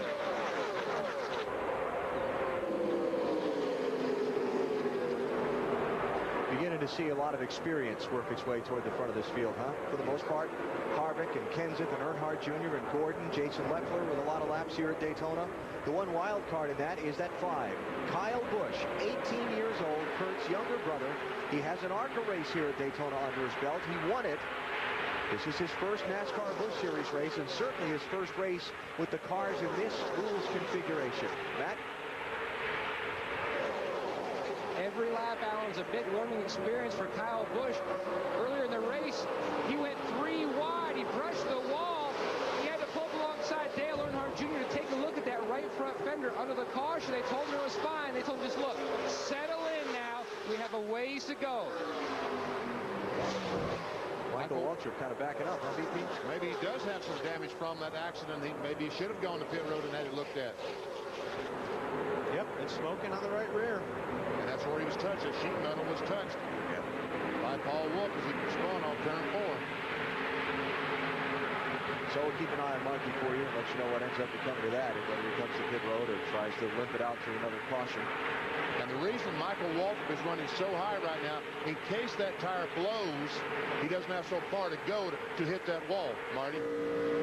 Yeah, Jerry Baxter, the crew chief, radio to him, said we have a right rear smoking. Michael has said nothing. All he's done, like you said, BP, move higher on the racetrack, so if it does blow, the impact won't be so hard. For the lead. Junior on the outside. With a bit on the outside of Kevin Harvick. By himself. Not for long. But you know all these guys are going to jump behind that 8 car. They know how fast he is. Robbie Gordon glued right to the back of Harvick's car, pushing him down the back stretch. Look at that. Richard Childress Racing teammates on the Nextel Cup side of things. This 55, though, that's Robbie Gordon's own race team. With help from Richard Childress. Right. He's doing the engines. Yeah. Robbie planning on running a majority of the NASCAR Busch Series races in 2004. So Harvick holds on to the lead for now. Junior retreats to 3rd. Kyle Busch now up to draft with him. And we'll see if they mount another charge. Well, Robbie Gordon to block. Here goes Kyle Busch low. Well, Robbie's done that a couple of times today, but it's cost some spots every time he's done that.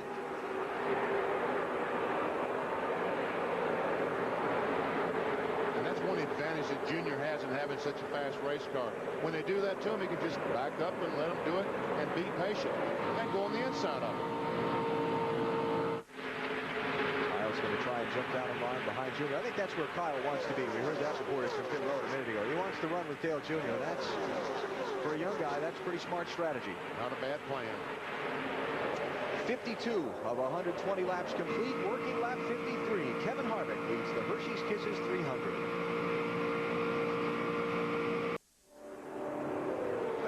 Daytona, back to racing side by side for the lead. Dale Earnhardt Jr. outside in the 8, and Kevin Harvick down low in the 21. I think the low groove, the bottom of the racetrack, is the best groove, but Junior was not able to get alongside Harvick. He said, I'll go to the outside. Kenny Wallace, the 23, jumped along with him, and also Kyle Busch, but they have not made a lot of progress. Kenseth in 17, Greg Biffle in 16, working with Harvick in that inside lane. And that's Johnny Sauter in the 27, the blue and white car that's come into the picture in this lead pack. That's out of Matt Kenseth's car, the right side of his car, as he tries to go by Junior, and looks like he can. Is Matt getting a push from Biffle? Or what? Look at that. Kenny Wallace saying, okay, Junior, I couldn't push you through. I better get back with the lane that's moving. Yes. A couple of quick updates. Mike Wallace checked and released from the infield medical center after his crash for that inside pit lane. Mike Bliss and Paul Menard, we told you before the start, began working to repair their cars when the red flag was rescinded. They both returned to the racetrack. How about Kenny Wallace, Dave? Well, Alan, you know, when you know you're not the car to beat here, sometimes you tell guys, I can help you if you'll push me. I mean, that does work. You can be pulled as well as pushed. So Kenny knows that his car is not that great at leading, but he can get a push from guys like Earnhardt Jr. and the 99 of Michael Waltrip. And he's told them that, and he believes he can run in this front pack. The question is, can he lead at the end? Matt? Dave, these bodies are so temperamental. Even though they all fit the templates, teams are a little creative here and there in different parts of the body. Now, the 5-car Kyle Busch, his car loves to suck up behind Dale Earnhardt Jr. Chevrolet. When he was following Robbie Gordon's car, his car developed a really bad, tight condition. That's why he was trying to maneuver his way to get back to Dale Jr.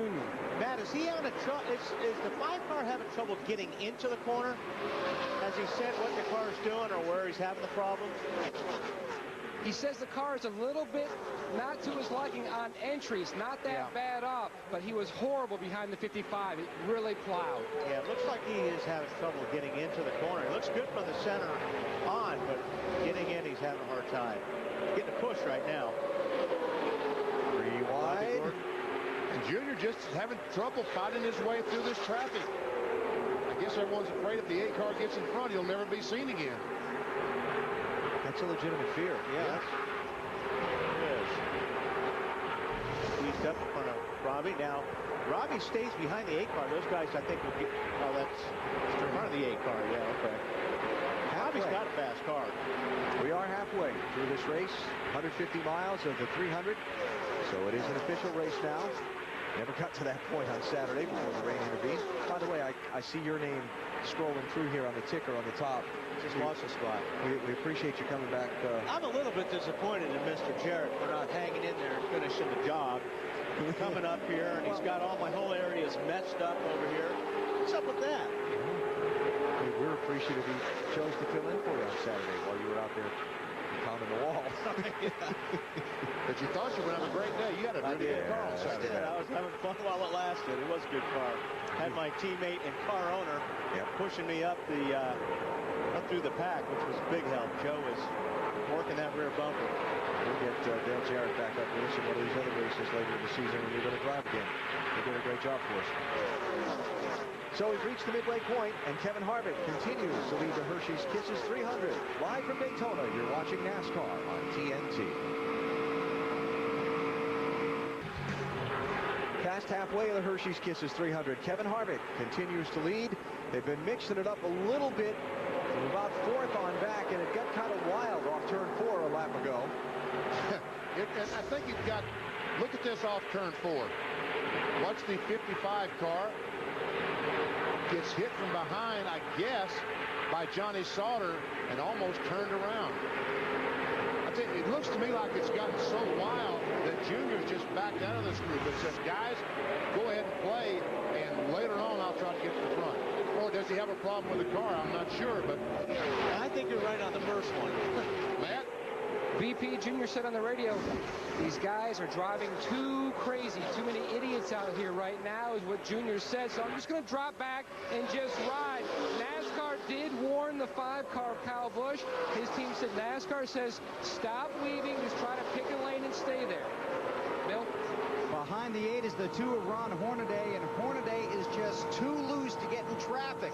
Behind him is David Green.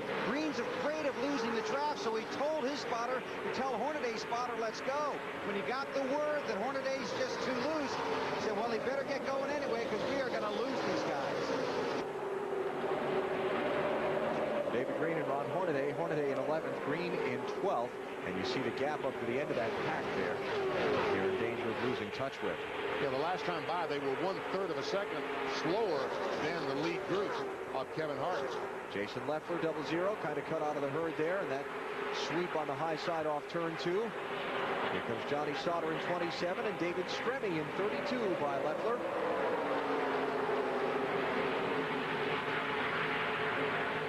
Stremme's done a nice job so far. Looks like he's keeping the car under control. That's a kid with big talent. Isn't it, BP? Sure is. Came around last year, won the Revestis Rookie of the Year title despite running only 18 races. He's in a car that's basically funded by Chip Ganassi for the Todd Braun racing team.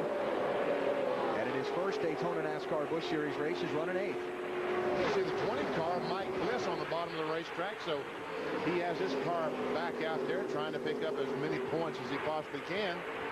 And he'll pass several cars if he can run another 10 laps or so. He's showing back in 37th place right now, 32 laps down to the race leader. So Joe Gibbs racing, number 20. Coach here yesterday watching Tony Stewart give a good fight to try and win the Daytona 500. Marty, we've been talking about David Stremme. He's doing a great job, Alan. He's also doing a good job trying to take care of his friends out there on the racetrack. He tried to help Ron Hornaday for the longest time, and as Bill just told you, he came on the radio and said, Hornaday's way too loose for me to help him. Tell him I'm sorry, but I'm getting ready to drop him out of the draft. Stremme has damage on the left side, on the right side, but the car's still doing great, just a little bit loose right now. Stremme Stremme running in 8th place right now in that 32. Talk pit strategy here just for a second. These cars, unlike the Nextel Cup cars, run the regulation size fuel cell, the 22-gallon tank that the Nextel Cup cars use every place except Daytona and Talladega. So they can run in the neighborhood of 50 laps on a tank of fuel, maybe a little more. The leaders last pitted at lap 32. So we're closing in on when we should see another set of pit stops for these front runners. So let's take a break. We'll come back and be all lined up and ready to go for when they do hit pit road. You're watching NASCAR on TNT.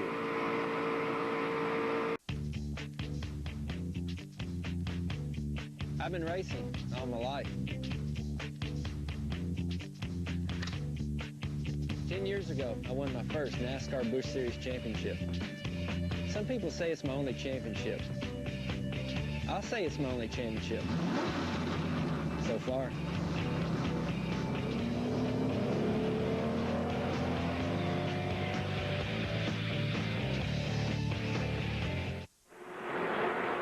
The caution flag is just waved here at Daytona International Speedway. Some troubles for Stacy Compton in the 59 car. You see some smoke trailing from the machine. If that's an oil smoke where he's brushed the wall and knocked the sheet metal in on the tire. Third yellow of the Hershey's Kisses 300. And it comes out just before a set of green flag pit stops would have been needed by the front runners. My best guess would be with all the cars could make it to the end from here. So whatever chassis adjustments you might need, it's time to be making it. Kevin Harvick is the race leader. Matt Kenseth is second. Greg Biffle third, Robbie Gordon fourth, Jason Leffler fifth, followed by Kyle Busch, Johnny Sauter, David Stremme, Kenny Wallace, and Dale Earnhardt Jr. Earnhardt Jr. dropping back toward the end of that lead draft, as we talked about earlier, because things were getting a little hairy and wild up in the back. Now they're going to come down pit road, put on fresh tires, bunch them up for the restart, and hit the reset button again. Could be kind of interesting. I think it's going to be kind of interesting. Dale Earnhardt Jr. trying to be the third driver to sweep the Saturday, when this race should have run, and Sunday Speed Weeks events here at Daytona. It was done last in 1989 by Darrell Waltrip. Prior to that, Bobby Allison did it in 1988. Well, you know everybody's going to get four.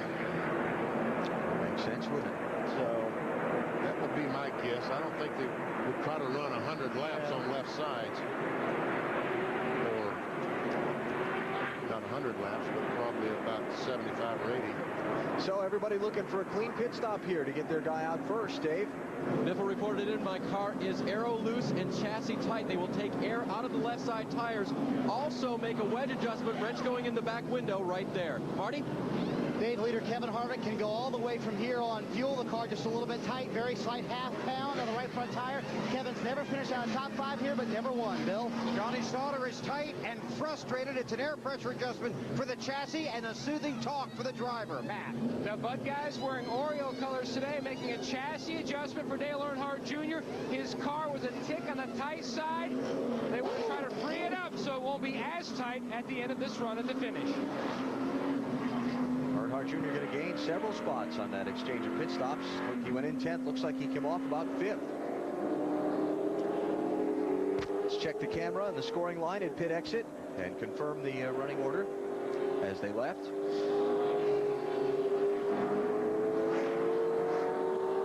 Here we go. The jack fell. Robbie Gordon. All right. Harvick. Yeah. Biffle. Junior.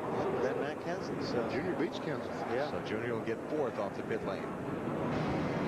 Under caution to the Hershey's Kisses 300 for the 3rd time. You're watching NASCAR on TNT. Why are there so many Hershey's Kisses in every bag? Because they go really fast. Hershey's Kisses, official sponsor of the Daytona International Speedway. TNT's coverage of the Hershey's Kisses 300 is brought to you by Nextel, coast-to-coast walkie-talkies in under a second. NASCAR and Nextel, partners in speed. By the new 4 for All Pizza. Everyone gets the toppings they want, and it's only at Pizza Hut. And by the new Mr. Clean Auto Dry Car Wash. Never dry your car again. wrapping up caution number 3 in the Hershey's Kisses 300 after some oil or fluid from Stacy Compton's car brought out the yellow flag. They continue to work on repairing the 59 on the pit lane. Here's our Aaron's pit summary. Harvick lost a spot. Kenseth lost 2, and Biffle stayed the same. Junior gained about 5 or 6 spots on his pit stop. He will be in 4th spot. And Robbie Gordon moving up to the lead. So this will be interesting. So we go back racing with 43 laps to go. Everybody's good to the finish on fuel and tires. By the way, extensive repairs on Michael Waltrip's car, but he is on the lead lap. He's going to restart in 25th place. How long will it take before 21 jumps out, BP? About the backstretch. With a big push from Biffle and Kenseth. That second group's kind of laying back there a little bit. Watch them to get up behind Earnhardt Jr. and make a big charge in a lap or so. They're going to try it down the back now. Whether or not it's going to be successful or not, I don't know. Here they come. Robbie Gordon leads. Kevin Harvick second. Greg Biffle third. Matt Kenseth fourth. And here comes the charge of that second group led by Dale Earnhardt Jr. up to the outside lane.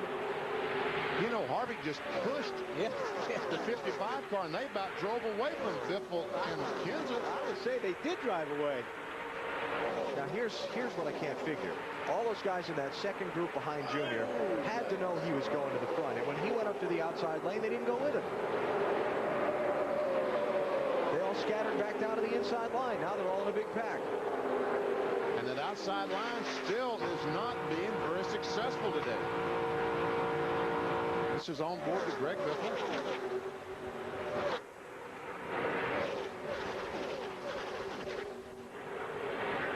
Well, let's see. Now that outside line's starting to move a little bit.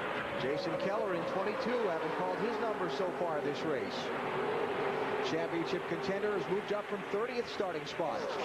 Last lap by, he was in 8th place. New number, new colors for Jason Keller this year. Meantime, Michael Waltrip, we told you about the lengthy pit stops he made. Marty, how about an update? It took 2 stops to fix the right rear fender on Michael Waltrip's car. The damage is fixed now. I'm not running on the right rear any longer, but check out the tire that came off the car. I don't think that tire would have lasted much longer. The wearing of down to the cords all the way around the tire. Problem for Michael now is, though, he has no drafting partners out there. Yeah, he was wise to back off when he did and just ease around there until the caution flag came out. He's had enough excitement for one weekend, right? And if these guys keep doing like this, there's going to be another caution flag. I think you're right. Because all they're doing right now is trying to find the best place to wreck.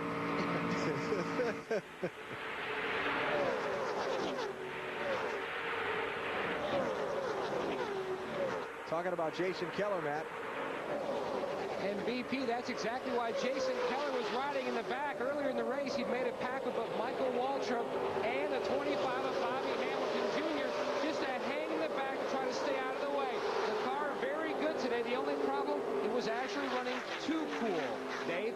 Matt, the 00 of Jason Leffler has a problem. It is inexperience, and crew chief Woody Barker told me earlier in the week, the problem is that we're going to get no one to go with us. So I just checked in with him now that he's had these laps in this race. I said, Woody, I said, is anybody going to go with you now? And he said, nah.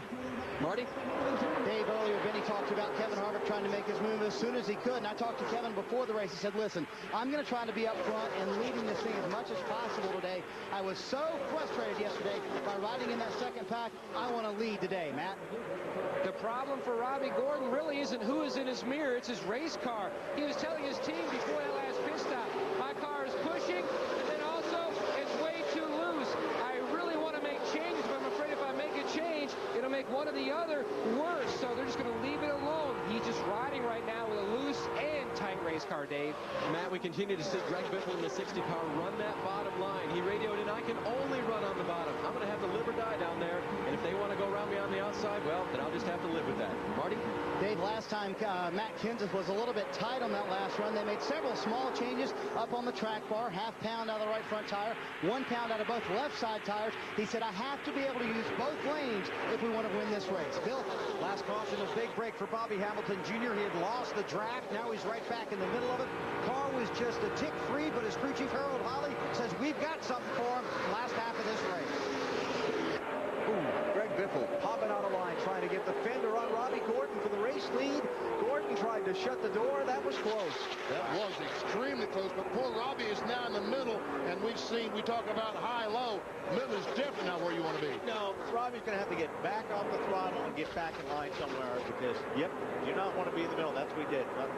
Dropping back, looking for a hole. And Biffle was not able to maintain the lead. Kevin Harvick and Junior went by him on the outside, along with Jason Leffler. 18 cars in this lead draft, 37 to go when they hit the start-finish line. And I was talking to Bobby Hamilton Jr. and Michael and Jason Keller before the race about that. But I didn't listen, obviously, because I'm up here with you guys. Talking about dropping back and getting out of the front pack. But, I mean, you know, the wreck can happen anywhere. It doesn't matter where you're at. I mean, yeah, but now it's go time. I mean, now you're 37 laps to go. You have to go. You have to get up in the middle of it and see what happens.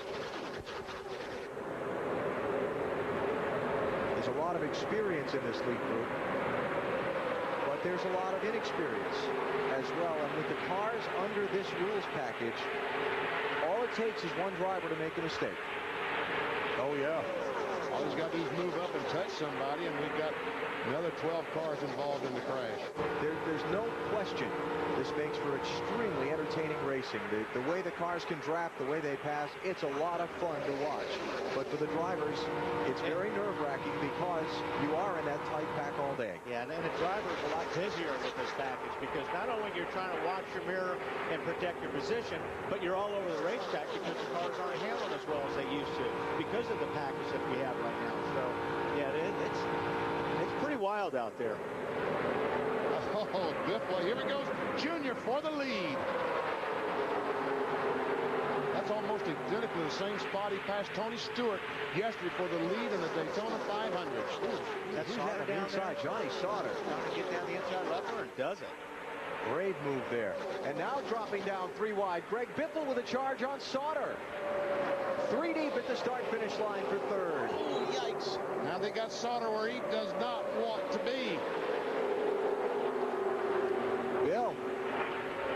Alan, during that pit stop, I talked about the frustration of Johnny Sauter. He told his crew, I just can't get anybody to run with me, no matter what I do. It's very frustrating, he said. No friend. You know what, Bill? That is so true because you have to have somebody that will stick with you. You know, the few laps I ran, I had Joe Nemechek on my bumper. No matter where I went, he went with me, and we went to the front. But it's hard to get somebody that'll do that because they may work with you for a lap or two, and then they'll find a hole and just drop you. So it is very frustrating as a driver if you can't get somebody that will stay with you. Ever see Bobby Hamilton Jr. in that 25 car, the red car on the bottom? Whoa, hang on. Remy up there. Trimmy almost, if he didn't get in the wall, he missed an awfully good chance. Kyle Busch, Robbie Gordon, David Stremme. Robbie picked up a spot there. They were bouncing off each other coming off that tri-oval turn.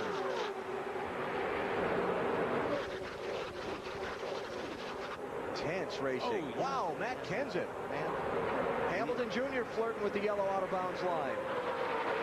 He got out of the gas, though, and got back in behind Kenseth. 4-5. Hang on, boys. Like I said, that was almost a good spot to wreck right there. Leffler gets down in line in front of Kenny Wallace. Back to 2 wide. Bobby Hamilton Jr. the run underneath Johnny Sauter for 5th place.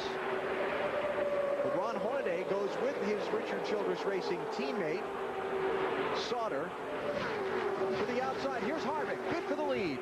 Nobody going with him. Harvick outside, Dale Earnhardt Jr. inside. And Biffle and Kenseth's going to try to go with Junior.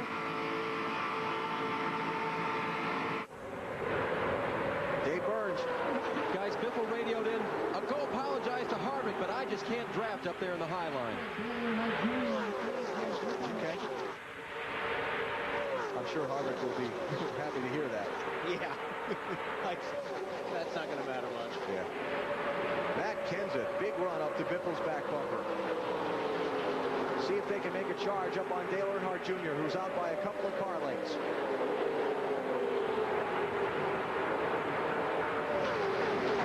A lot of warnings being run run from the control tower down to pit road now. Johnny Sauter warned for blocking a minute ago. Race director David Hoots just talking about Greg Biffle, telling him to pick a lane and stay in it. And Robbie Gordon with a charge to the outside. Now Kevin Harvick behind him. Those two cars are very, very fast. They get hooked up together and they just go. Harvick back in front. So new leader Robbie Gordon drops down in front of Dale Jr. Now splits the difference between the inside and outside lanes.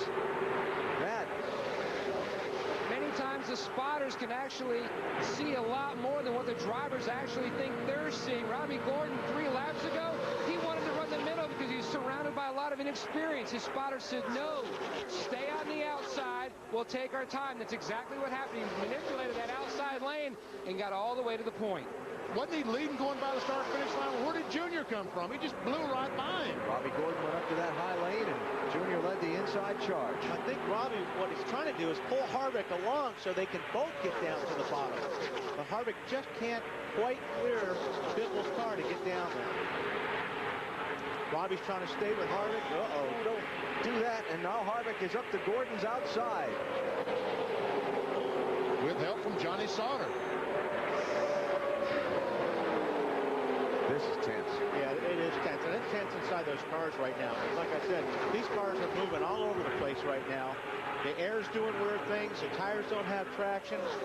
And you got everybody making some crazy moves. So they're averaging a little better than 182 miles an hour around the racetrack now in this tight bunch. 3 wide, a little farther back, up front, double wide. Earnhardt Jr. poking out in front. There's the 3 deep. Hamilton Jr. 25, Ken's at 17, Stremme 32. And how Matt got in that hole is, I guess Stremme just eased off the throttle and let him in. That was a gift. He got in that hole due to courtesy, yeah. Oh! Ooh, contact, Hamilton Jr. and Greg Biffle. And they sort it out. That's about the 4th wreck that just hasn't crashed in the last 10 laps. There's 29 to go. This isn't the last lap. Boy, oh boy. It looks like it's the 21 and 55. Kevin Harvick at 21, Robbie Gordon at 55 can somehow get together. I think they need to get on the bottom, BP. I think the 21 needs to get either in front or behind the 55 on the bottom. But they just can't do it. Too many cars. Because they would like nothing more to be able to pull away from this pack.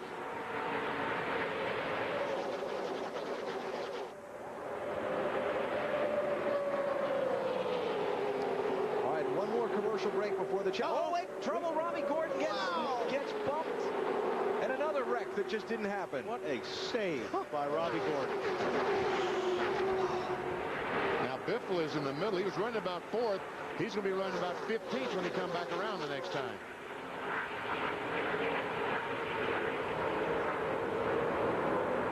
Oh, man. And that was a save. Yeah, glove save and a beauty for Robbie Gordon. Coming off that turn at the start-finish line. Watch the 55 car. Goes down. Oh, man, he just got turned down. Was that Biffle behind him? Yes. That they made contact? Save of the day so far for Robbie Gordon. Got one more commercial break. If we stay under green between now and the checkered flag, we'll take it now, then take you to the finish at Daytona.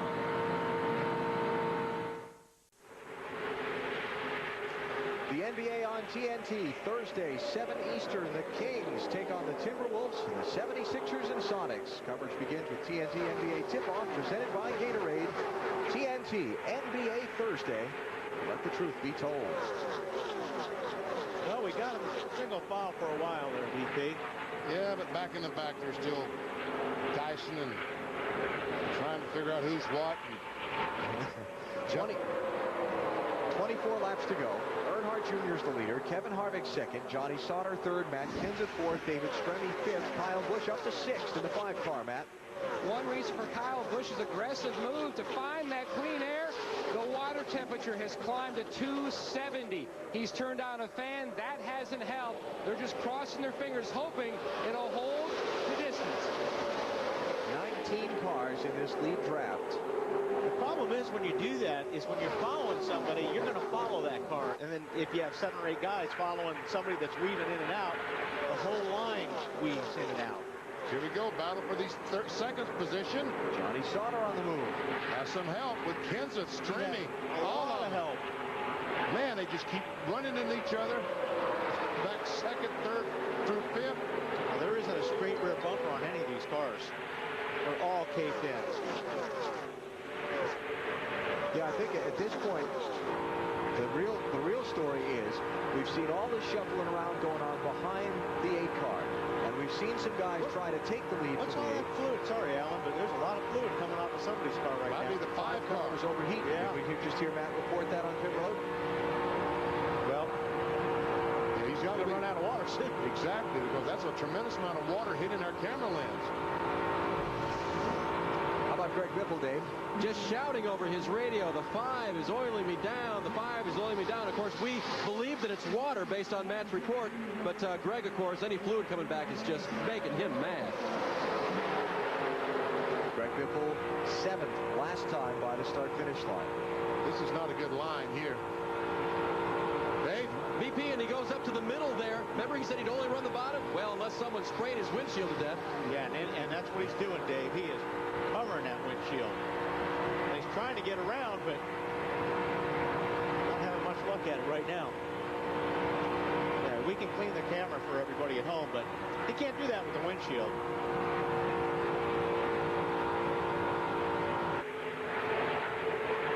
So I was starting to say before when we saw that fluid coming out was that we've seen these guys try Junior several times, but nobody's been able to get in front of him and stay in front of him in this last little while. So some of these guys are going to have to get organized here, because right now they're racing for second.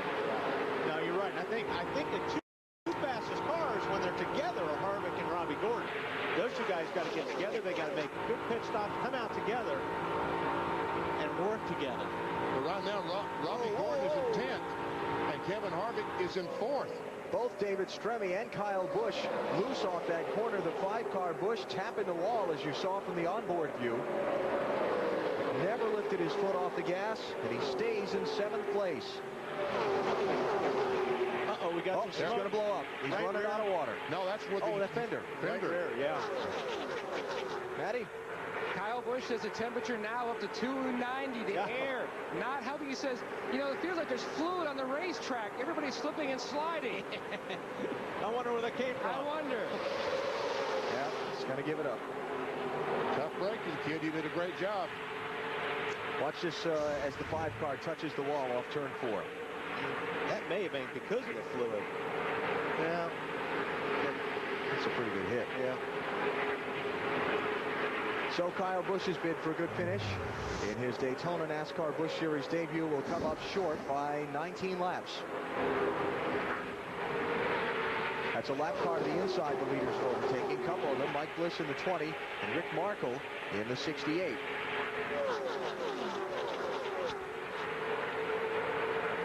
Harvick, Leffler, Stremme, Johnny Sauter. Now the lineup behind Dale Jr. as Kyle Busch comes to pit road, Matt. And you can just see the window is fogging up on the front windshield.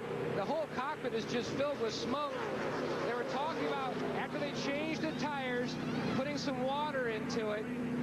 Yep, they're going to pull the hood pins. They're going to put some water into it. A great run by Kyle Busch, spoiled by overheating. And the reason they won't just give it up is this is a team that's planning on contending for the championship, so if they can get him out and get a finish, they'll try to. All right, BP, they're going to try to make a run on him now. Kevin Harvick, he's on the high side, and we know Jason Leffler in the 00 loves it up there. But do they have enough steam hooked up together to beat Junior? The 3 wide behind Junior, they might now. Johnny Sauter goes low, putting David Stremme in the middle.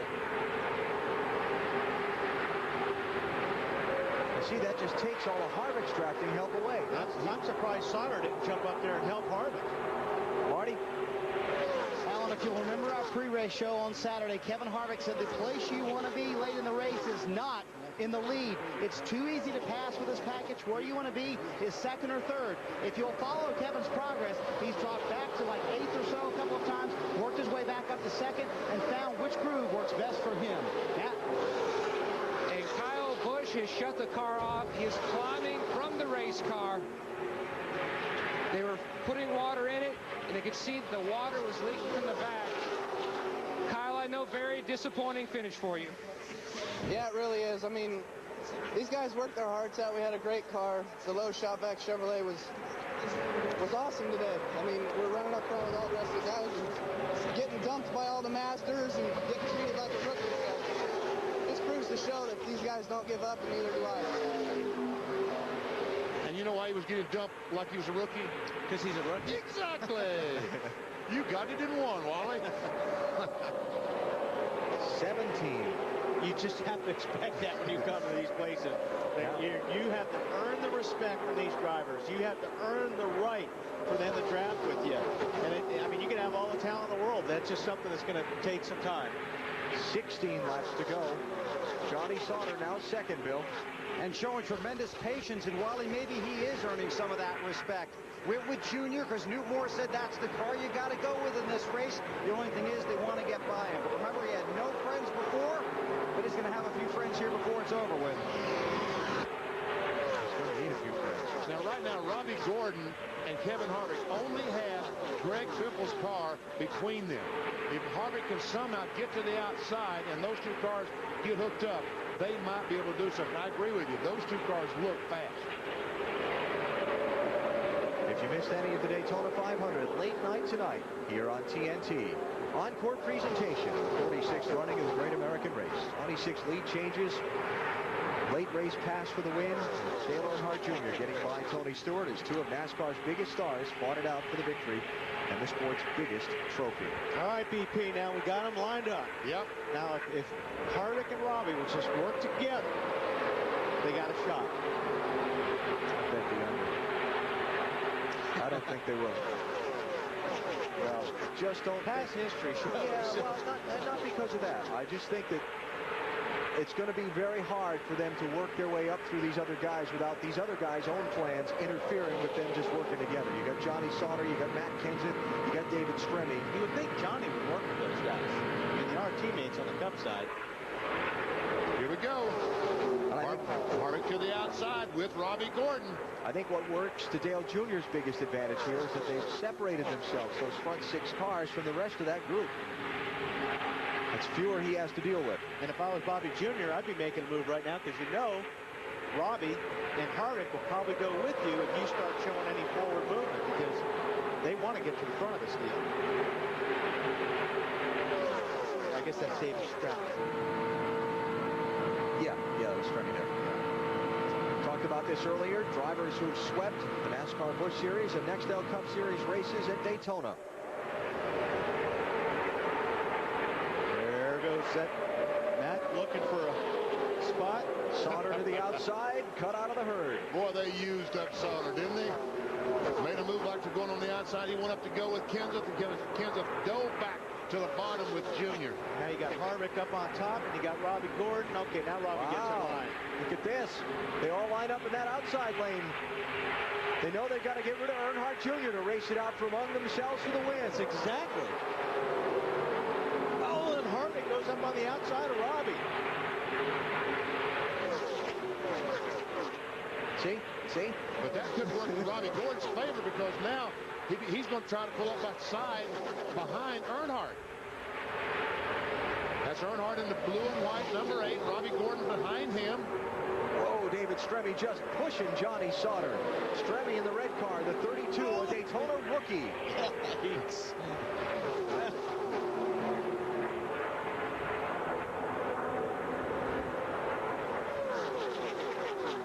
Marty. David Stremme may be a rookie behind the wheel, but in the spotter stand, he's got a lot of experience. Lauren Ranier, who's one of the best spotters in this business, coaching him, telling him, hey, you've got a great car. Let's be patient. It's still not time to go. David's doing a really good job. I followed him a little bit when we started this race, and He's very smooth, and he's a guy you can trust out there. Now, the only problem is, BP, he's got that yellow sticker on the bumper, so some of these guys may just want to get around him. I'm sorry. Go ahead, BP. Robbie Gordon was not able to pull up on the back bumper of Earnhardt. Johnny Sauter has gotten between him. You see, so far, every time somebody mounts a charge, the pack scatters, and they don't end up finishing the charge on the leader. And so Earnhardt Jr. has been out in front of this race since lap since about lap 90.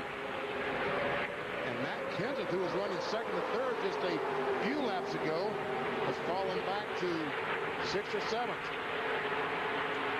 Harvick back to the high side. Yep, trying to get fourth away from Stremme. And Jason up there still. Jason Leftwood right behind him.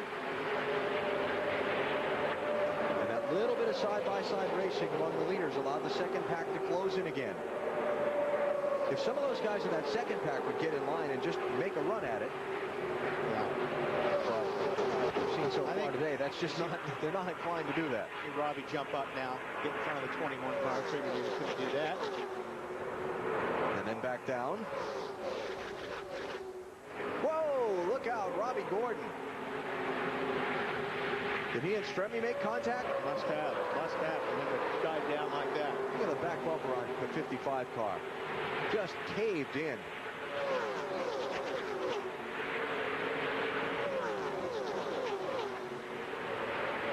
And again, while all this is going on side by side, the front two out there single file. These guys, you're right, they've got to come up with a plan and stick with it here. 9 laps to go. And Junior, they have slowed down. The last lap was just a little over 180 miles per hour. Who's that up the center? Harvick. He goes by Stremme. Now Kenseth has slowly worked his way back up to about 5th. That's he in the yellow car. David Green right behind him in the 37. Now there are a whole pack of lap cars in front of this group that are being closed on very quickly. 6, 7 of them. Oh my goodness. And that's going to be a factor in these final few laps. There you see the group of lap cars leaving the picture, and here come the leaders. I don't know if those guys are not really racing each other. Yeah, some of them are actually tail end of the lead lap, Wally. Michael Waltrip's at the head of that second draft in 19th place. Okay. NASCAR race control, radioing the team sponsors to get out of the way on the back straightaway and try and let the leaders by. Did I say sponsors? I meant spotters. Yeah. But I knew what you meant. Thank you.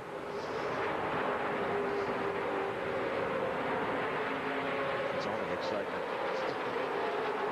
Hornaday, the 2-car, trying to work his way through, but you're right, this traffic is going to be a problem.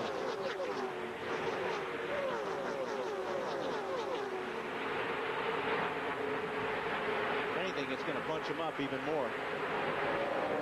7 laps to go. The leaders catch the traffic. Junior might be able to get by the single file guys, but once we get back to two wide, David Green is 2 wide there. If we get 3 wide, it could be a problem.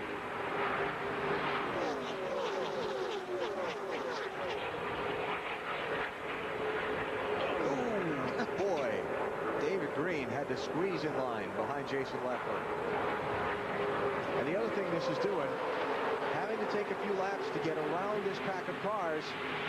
It's all the fewer laps some of these guys have to make a run at Earnhardt Jr. and try and take the win. Yes, certainly working in Dale Jr.'s favor right now.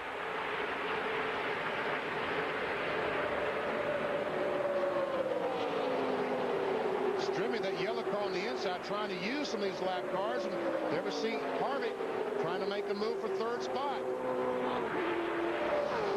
Working between the Michael Waltrip car that's just gone a lap down and Robbie Gordon's 55. Robbie's not giving him any room there. Oh boy, contact there. Robbie Gordon just decided to come down, and unfortunately Harvick was there. Ooh, Jason Leftwood way up against the wall. On board with Kevin Harvick as he looks back at Strimmy. Greg Biffle. Easy, boys. You got to run out some room eventually. Man, oh, man. Stremme trying to clear the lap car of Derek Cope in the 49. And Hornaday is trying to squeeze in behind Cope. In the meantime, all of this drama back in the traffic, the front two have put some distance between the rest of this pack. Earnhardt Jr. and Johnny Sauter have gotten away, at least for the moment, Bill. The advice to Johnny Sauter, just stay behind the 8, then it's yours on the last lap. Do what you have to do. I don't think there's anything he'll be able to do unless he gets somebody up there to help push him by. And they're going to have to hurry.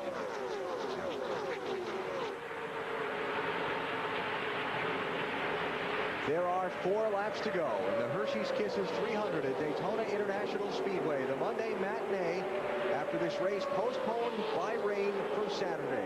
Dale Earnhardt Jr. in the 8 car is the race leader. He's been the dominant leader of this race.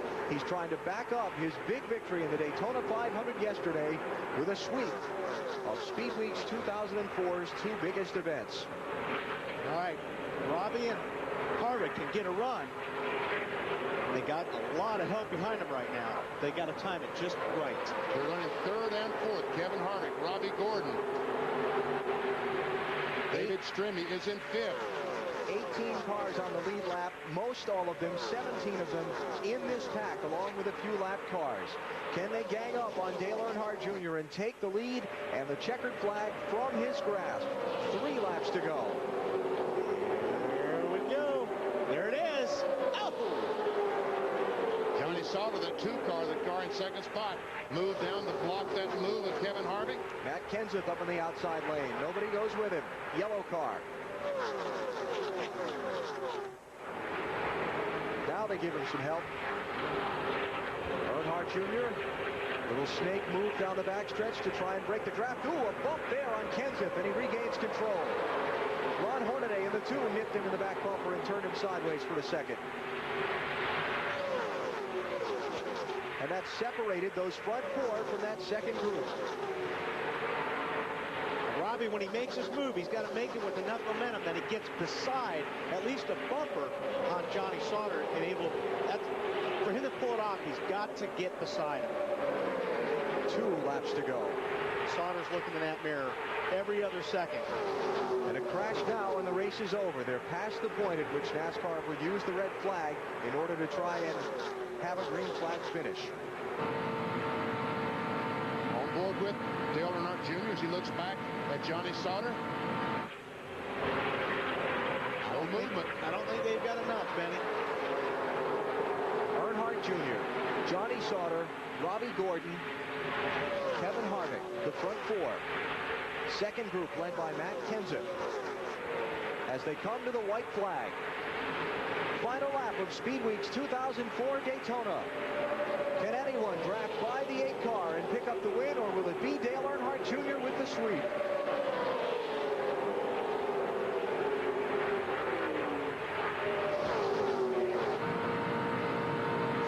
Richard Childress Racing Associated drivers lined up behind Earnhardt Jr. But no one's been able to pass him for the last 30 laps. And they just can't get close enough. The 27 can't close up on the rear bumper to make a run.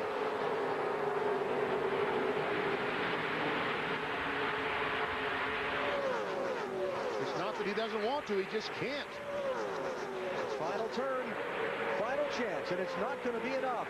After a big day and a win in the Daytona 500 yesterday, Dale Earnhardt Jr. wins the Hershey's Kisses 300.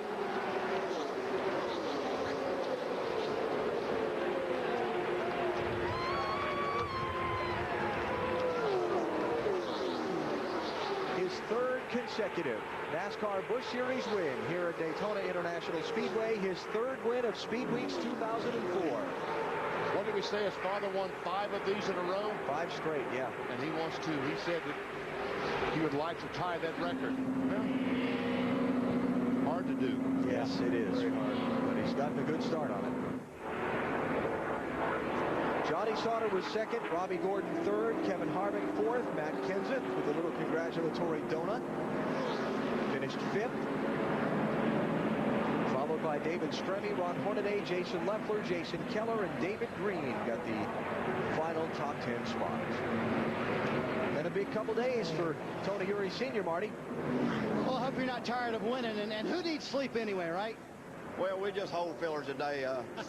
Bono and his guys, Chance 2 guys, they put this car together. They built this car, put it together, brought it down here. They worked on it for the whole week, and we just come down here to fill its pit stalls, all we did. So all the guys in the fab shop that built the 4 cars that they brought down here, they all 4 ran good. They had a hard time picking out which ones they wanted to run, and they all did a good job. Richie Gilmore and that engine department just keep on ticking, and that's just how that DEI operation is working right now. We're proud of everybody there. What a great weekend for DEI and Chance 2 Motorsports. Dale Jr. start-finish line again today. Looks great for me, doesn't it? Yeah, a little different scene than yesterday, though. Here's the rev limiter. He's got laid against a rev limiter about... I'd take care of that engine. That's a good one. About 7,500 rev limiter.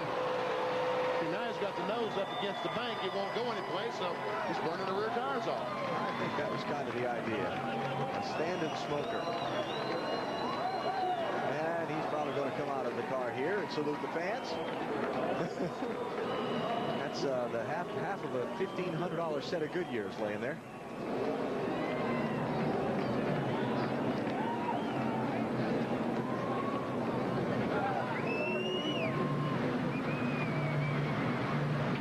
Sure that no matter how late Junior was out last night celebrating his 500 win, he's feeling no after effects now. No, he sure isn't. $102,000 winner's share of the $2 million purse for the Hershey's Kisses 300.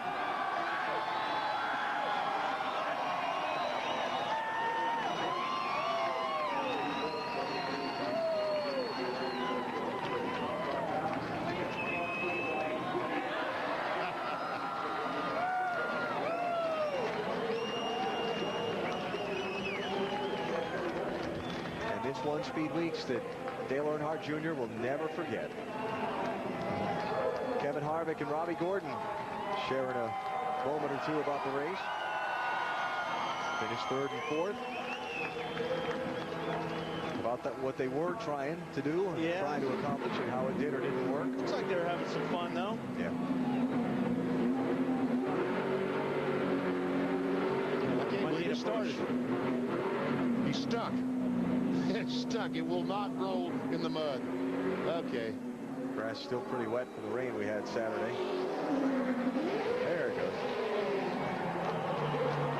So while we wait for Earnhardt Jr. to get back around to victory lane, let's hear from some of the other top finishers. Bill? And down here on pit road with Kevin Harvick, just had a few words with Robbie Gordon. How was your race?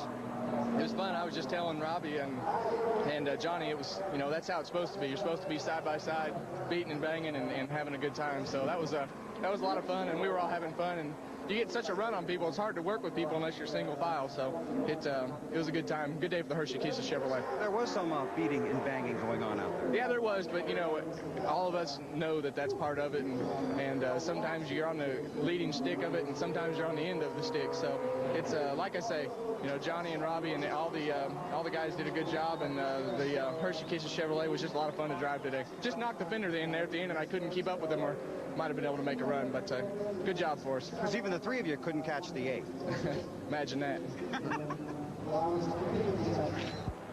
Kevin Harvick with a 5th place finish, should be a 4th place finish today. Marty? Robbie Gordon in 3rd, and looks like you and your teammate were trying so hard there, your Cup teammate, to catch that 8 car, but imagine that, as Kevin said, you couldn't catch him. Yeah, I guess we got together one time on the back straightaway, and it just, I guess it knocked the nose in on his car, and he couldn't hang with us after that point, but I tried backing up there about 2 laps to go and see if I can get a run on Johnny, and I had a good run on him, but the only way I can get by is if I turned him. Oh, well.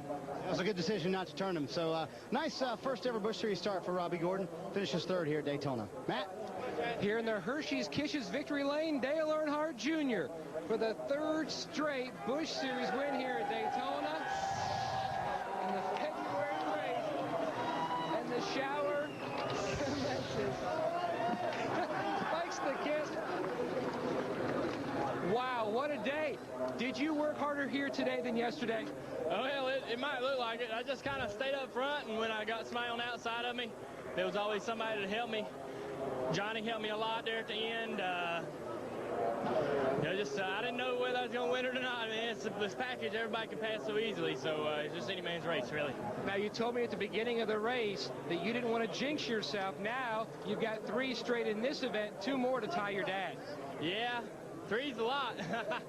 We're going to go for 5, and shoot, go for 6, 7, 8, whatever happens, man, happens. But we keep on racking up wins. That's 43 for Dale Earnhardt here at Daytona, so I'm real happy. Certainly a great day, great weekend for Dale Earnhardt Jr.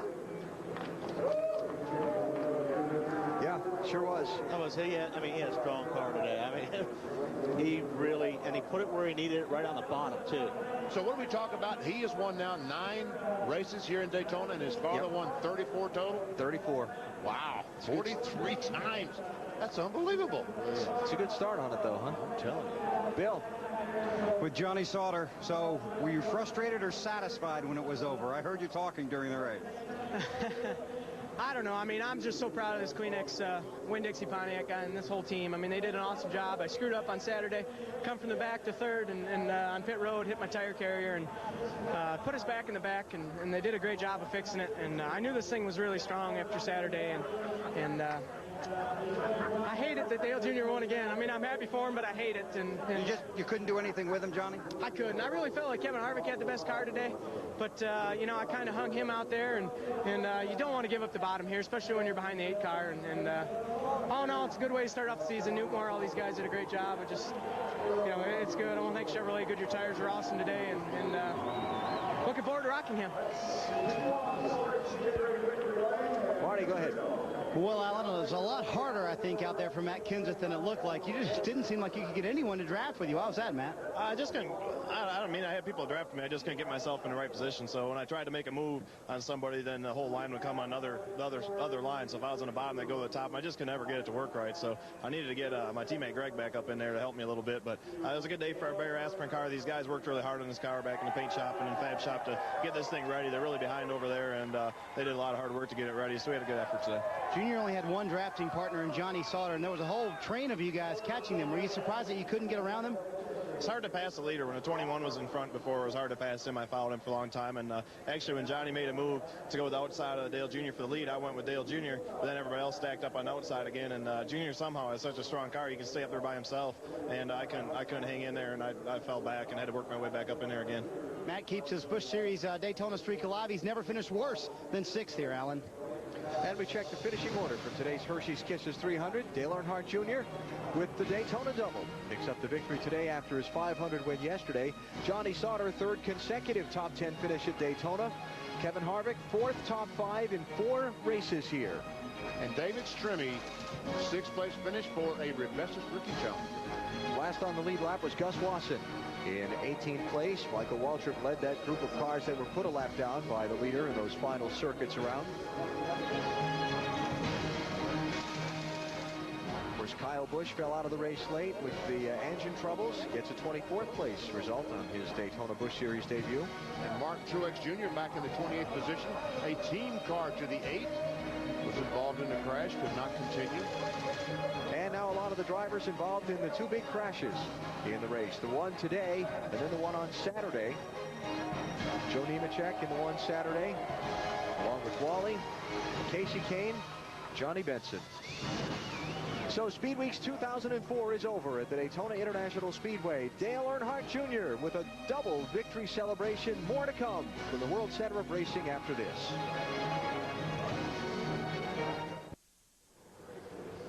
And the Victory Lane celebration at Daytona continues. Dale Earnhardt Jr. and company back there for a 2nd straight day. And now NASCAR heads to Rockingham for the 2nd stop of the season. Back on pit road with David Stremme. School in session today for you. Oh, yeah, it definitely was all day.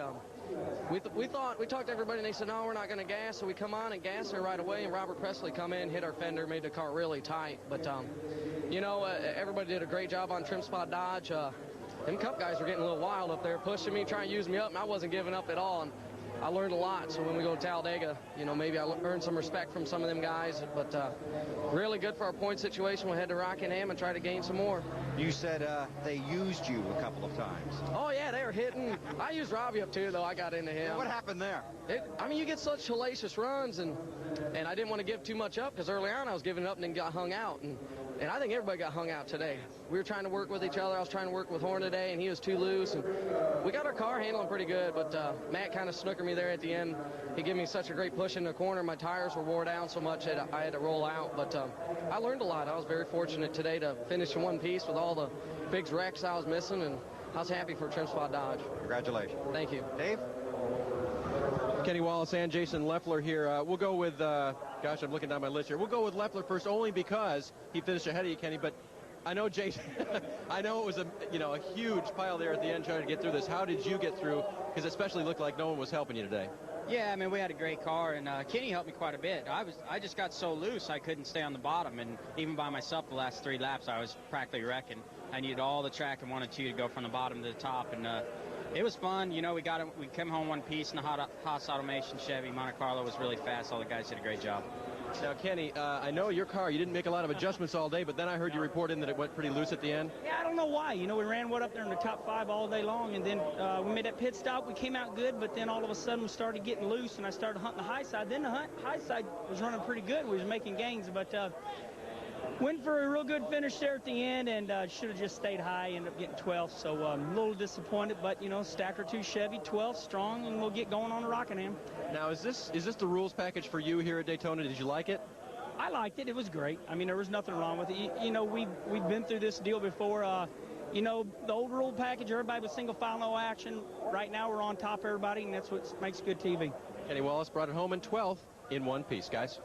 Dave, for the first time since 1993, David Green scores a top 10 at Daytona. But did your race change with 3 to go?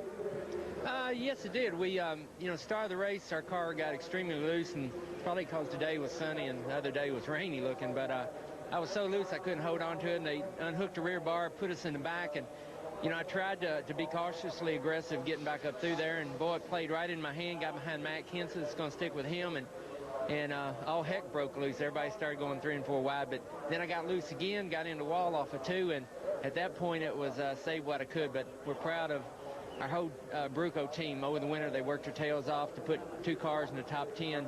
Did you almost feel like a rookie today? Yes, I did, because you know, the guys that come over that ran yesterday, man, they're like they're at NASCAR Speed Park today, you know, and I hope one day I can get enough experience doing this that I can feel the same way. David Green, 10th here at Daytona. Marty?